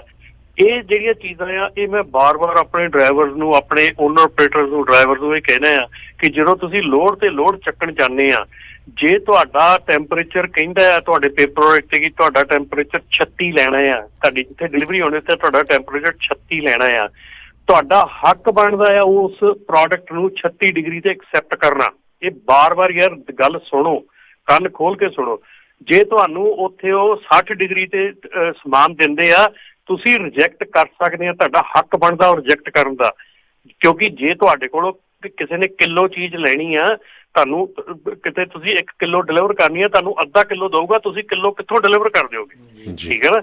ਜੇ ਤੁਹਾਨੂੰ ਉਹ ਟੈਂਪਰੇਚਰ ਜਿਹੜਾ ਆ ਉਹਨਾਂ ਨੇ 36 ਮੰਗਿਆ, ਤੁਹਾਡਾ ਹੱਕ ਬਣਦਾ ਕਿ ਉਹ ਟੈਂਪਰੇਚਰ ਡਾਟ ਤੋਂ ਜਦੋਂ ਮੇਰੇ ਟਰੱਕ 'ਚ ਜਾਣਾ ਆ, ਉਹ 36 ਡਿਗਰੀ ਹੀ ਲੈਣਾ ਤੁਸੀਂ। ਇਹ ਗੱਲਾਂ ਜਿਹੜੀਆਂ, ਇਹ ਤਾਂ ਹੀ ਸੁਧਾਰ ਤਾਂ ਹੀ ਹੋਣਾ। ਬਿਲਕੁਲ ਬਿਲਕੁਲ। ਮੈਜੋਰਟੀ ਜਿਹੜੇ ਕਲੇਮ ਆ ਉਹ ਅਣਗਹਿਲੀ ਕਰਕੇ ਹੁੰਦੇ ਆ, ਜਦੋਂ ਅਸੀਂ ਡਾਕ ਤੇ ਨਹੀਂ ਜਾਂਦੇ, ਅਸੀਂ ਨਹੀਂ ਚੈੱਕ ਕਰਦੇ, ਅਸੀਂ ਨਹੀਂ ਚੀਜ਼ਾਂ ਨੂੰ ਦੇਖਦੇ, ਔਰ ਉਹ ਚੀਜ਼ਾਂ ਜਿੱਦਾਂ ਦੀਆਂ ਹੁੰਦੀਆਂ ਸਾਡੇ ਟਰੱਕ 'ਚ ਸਿੱਟ ਦਿੰਦੇ ਆ।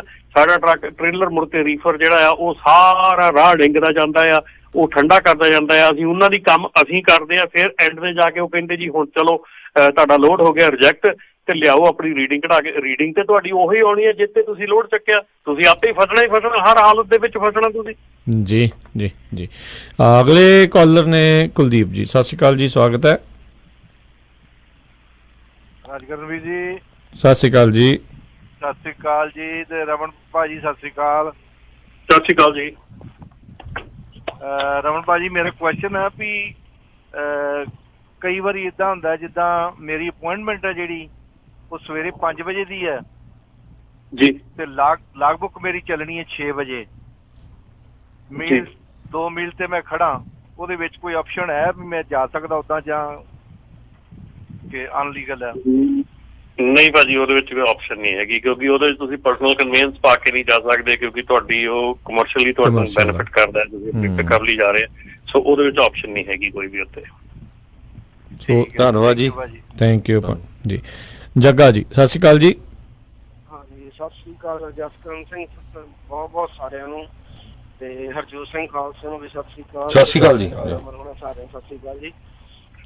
ਬਹੁਤ ਵਧੀਆ ਪ੍ਰੋਗਰਾਮ ਹੈ, ਦਿਲ ਖੁਸ਼ ਹੋ ਗਿਆ, ਕਿਉਂਕਿ ਜਿਹੜੇ ਨਾ ਆਪਣੇ ਅੱਜ ਕੱਲ ਦੇ ਸਿੰਘ ਆਏ ਆ ਤੇ ਉਹਨਾਂ ਨੇ ਬਹੁਤ ਜਾਨੀ ਮਤਲਬ ਹੁਣ ਆਪਾਂ ਫੋਨ ਤੇ ਨਹੀਂ ਕਹਿ ਸਕਦੇ ਕੁਛ ਜੀ। ਮੈਂ ਆਪਣਾ ਐਕਸਪੀਰੀਅੰਸ ਦੱਸਦਾ। ਹਰਜੋਤ ਸਿੰਘ ਵੀ 98 ਚ ਮੈਂ ਇੰਡਸਟਰੀ ਚ ਵੜਿਆ ਸੀਗਾ, ਤੇ ਮੈਂ ਲੁਧਿਆਣਾ ਨੂੰ ਜਾਂਦਾ ਸੀ ਤੇ 5500 ਰੁਪਇਆ ਯਾਹੂ ਵਾਲੇ ਦਿੰਦੇ, ਜਿਹੜੇ ਸਨੈਪਲ ਨਹੀਂ ਬਣਾਉਂਦੇ ਬੋਤਲਾਂ ਪੀਣ ਵਾਲੀਆਂ ਜਿਹੜੀਆਂ 7 ਲੈਵਲ ਤੇ ਪਈਆਂ ਜੀ ਜੀ। ਤੇ ਉਹ ਦੇਖ ਲਓ 2005 ਦੇ ਵਿੱਚ ਜਦੋਂ $4.95 ਨੂੰ ਤੇਲ ਹੋਇਆ, ਉਹਨਾਂ ਦਿਨਾਂ ਦੇ ਵਿੱਚ ਸਾਨੂੰ ਫਲੋਰੀਡਾ ਦਾ 5000 ਦਾ ਮਤਲਬ ਚੱਕਣਾ ਪਿਆ। ਹਾਲਾਂਕਿ ਤੇਲ ਨੂੰ ਅੱਗ ਲੱਗੀ ਸੀਗੀ, ਕਿਉਂਕਿ ਇਹ ਸਾਡੇ ਮਤਲਬ ਸਿੰਘਾਂ ਨੂੰ ਥੋੜਾ ਜਿਹਾ ਸੋਚਣਾ ਚਾਹੀਦਾ ਵੀ ਜੇ ਇਹਨਾਂ ਨੇ ਉੱਥੇ ਜ਼ਮੀਨਾਂ ਗਹਿਣੇ ਕਰਕੇ ਆਏ ਆ, ਜੇ ਉਹਨਾਂ ਨੂੰ ਫਿਲ ਕਰਨ ਵਾਸਤੇ ਇੱਧਰ ਸਾਡਾ ਬੇੜਾਗਰ ਕਰਨਾ, ਤਾਂ ਉਸ ਤੋਂ ਬਿਹਤਰ ਤਾਂ ਕੰਮ ਨਾ ਕਰਨ, ਕੋਈ ਹੋਰ ਕਰ ਲੈਣ। ਕਿਉਂਕਿ ਜਿਹੜੇ ਪੁਰਾਣੇ ਬੰਦੇ ਆਏ ਉਹਨਾਂ ਨੂੰ ਜ਼ਿਆਦਾ ਹਾਰਡਸ਼ਿਪ ਹੋਈ ਆ। ਤੇ ਹੁਣ ਮੈਂ ਹਰਜੋਤ ਸਿੰਘ ਨੂੰ ਪਤਾ ਬਿਮਾਰ ਰਿਹਾ ਬਹੁਤ, ਉਹ ਦਵਾਈ ਖਾਣ ਤੋਂ ਬਾਅਦ ਹੁਣ ਤਾਂ ਮਤਲਬ ਮੈਂ ਕਿਤੇ ਜਿੱਦਾਂ ਲੋਕਲ ਕੰਮ ਕਰਦਾ, ਜਿੱਦਾਂ ਲੌਂਗ ਤੇ ਜਾਂਦਾ ਨਹੀਂ, ਤੇ ਹੁਣ ਲੋਕਲ ਕਰਦਾ ਮੈਂ, ਤਾਂ ਉਹ ਮੈਂ ਜ਼ਿਆਦਾ ਖੁਸ਼ ਹਾਂ। ਕਿਉਂਕਿ ਜੋ ਕੋ ਬਣਨਾ ਸੀ, ਨਿਆਣੇ ਵੀ ਬਣ ਗਏ, ਘਰ ਵੀ ਬਣ ਗਿਆ, ਆਪਾਂ ਤਾਂ ਖਰਚੇ ਚਲਾਉਣੇ ਆ ਨਾ, ਬਥੇਰਾ ਕੁਛ ਮਾਲਕ ਨੇ ਦਿੱਤਾ।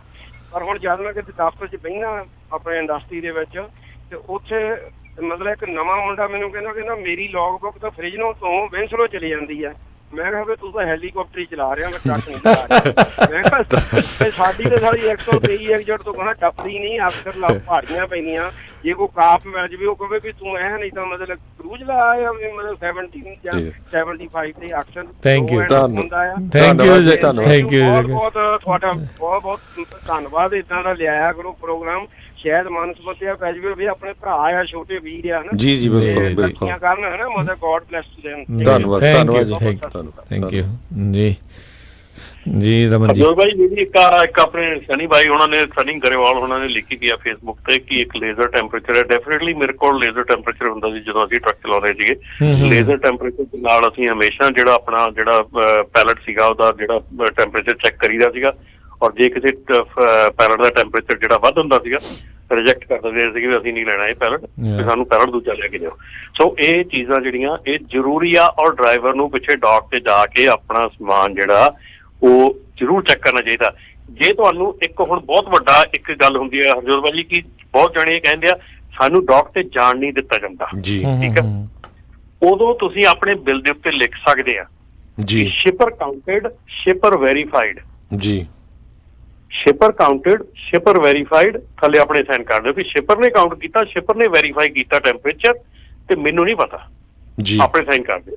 ਔਰ ਕਰ ਸਕਦੇ ਆ, ਇਹ ਤੁਹਾਡਾ ਹੱਕ ਬਣਦਾ, ਇਹ ਚ ਕੋਈ ਡਰਨ ਦੀ ਗੱਲ ਨਹੀਂ, ਇਹ ਚ ਕੋਈ ਮਤਲਬ ਕਿ ਨਾਲੇ ਰਮਨ ਜੀ ਅੱਜ ਕੱਲ ਇਹ ਹੋ ਗਿਆ, ਜੇ ਕੋਈ ਅੱਗੋਂ ਕਹਿੰਦਾ ਨਾ ਵੀ ਮੈਨੂੰ ਆਹ ਕੰਪਨੀ ਨੇ ਨਹੀਂ ਜੀ ਮੈਨੂੰ ਉਹ ਲੋਡ ਨਹੀਂ ਕਰਨ ਦਿੱਤਾ, ਅੱਜ ਕੱਲ ਸੋਸ਼ਲ ਮੀਡੀਆ ਐਡਾ ਵੱਡਾ ਹਥਿਆਰ ਆ, ਜਿਹੜੀਆਂ ਸਾਰੀਆਂ ਕੰਪਨੀਆਂ ਡਰਦੀਆਂ ਉਸ ਚੀਜ਼ ਤੋਂ, ਚਾਹੇ ਜੋ ਮਰਜ਼ੀ ਹੋ ਜਾਵੇ, ਚਾਹੇ ਕੁਛ ਵੀ ਹੋ ਜਾਵੇ। ਜੇ ਤੁਹਾਡੇ ਨਾਲ ਕੋਈ ਇਦਾਂ ਦਾ ਕਰ ਰਿਹਾ ਆ ਵੀ ਤੁਹਾਨੂੰ ਲੱਗਦਾ ਵੀ ਧੋਖਾ ਆ, ਵੀ ਹਾਂ ਵੀ ਕਹਿੰਦਾ ਵੀ ਮੈਂ ਸਾਈਨ ਨਹੀਂ ਕਰਨੇ, ਜੇ ਤੁਸੀਂ ਇਦਾਂ ਸ਼ਿਪਰ ਵੈਰੀਫਾਈਡ, ਸ਼ਿਪਰ ਕਾਊਂਟਡ ਲਿਖਿਆ, ਤੁਸੀਂ ਉਸ ਚੀਜ਼ ਨੂੰ ਆਪਣੇ ਸੋਸ਼ਲ ਮੀਡੀਆ ਦੇ ਉੱਤੇ ਪਾਓ, ਰਿਕਾਰਡ ਕਰਕੇ ਪਾਓ ਵੀ ਕਿਉਂ ਇਦਾਂ ਕਰ ਰਿਹਾ।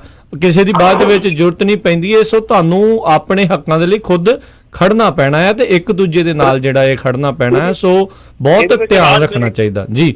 ਇਹਦੇ ਵਿੱਚ ਰਾਜ ਇੱਕ ਮੈਂ ਗੱਲ ਕਹੂੰਗਾ, ਰਿਕਾਰਡ ਕਰੋ ਲੇਕਿਨ ਸੋਸ਼ਲ ਮੀਡੀਆ ਤੇ ਉਹਨਾਂ ਚਿਰ ਨਾ ਪਾਓ ਜਿੰਨਾ ਚਿਰ ਅਗਲਾ ਤੁਹਾਡੀ ਗੱਲ ਜੇ ਤੁਹਾਡੀ ਖਿਲਾਫਤ ਕਰਦਾ ਆ, ਜੇ ਸੁਣਦਾ ਨਹੀਂ ਹੈ ਤੇ ਜੀ ਨਾ ਕਰਿਓ, ਮਤਲਬ ਗਲਤ ਇਸਤੇਮਾਲ ਵੀ ਨਾ ਹੋ।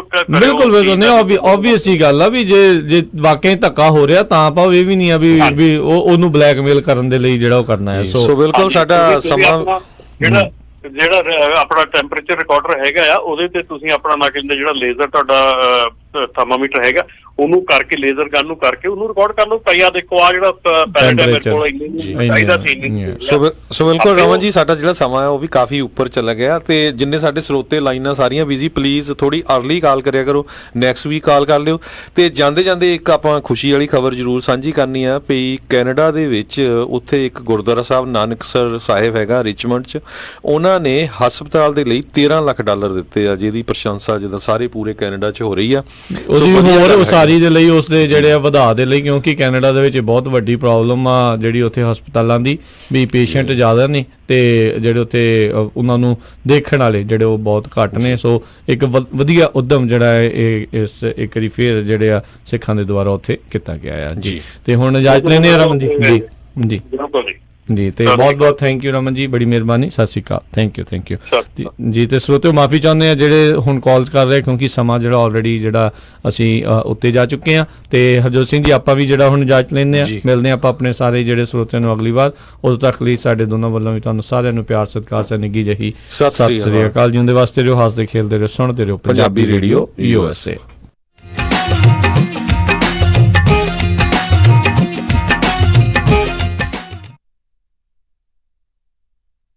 ਤੁਸੀਂ ਸੁਣ ਰਹੇ ਹੋ Punjabi radio USA, KOBO Yuba City 1450 AM, KIID Sacramento 1470 AM, KWRU Fresno 1300 AM, KLHC Bakersfield 1350 AM। ਕਬਜ਼, ਕੌਂਸਟੀਪੇਸ਼ਨ, ਪੇਟ ਸਾਫ਼ ਨਾ ਹੋਣਾ, ਚਿਹਰੇ ਤੇ ਸਾਫ਼ ਦਿਸਦਾ ਹੈ। ਸੈਨਫਲਾ ਅਮਰੀਕਾ ਵਿੱਚ ਤਿਆਰ ਕੀਤਾ ਨੁਕਸਾਨ ਰਹਿਤ ਕਬਜ਼ ਲਈ ਆਯੁਰਵੈਦਿਕ ਹਰਬਲ ਫਾਰਮੂਲਾ। ਸੈਨਫਲਾ ਦੇ 2 ਵੈਜੀਟੇਰੀਅਨ ਕੈਪਸੂਲ ਰਾਤ ਨੂੰ ਸੌਣ ਤੋਂ ਪਹਿਲਾਂ ਲਵੋ ਤੇ ਸਵੇਰੇ ਉੱਠਣ ਸਾਰ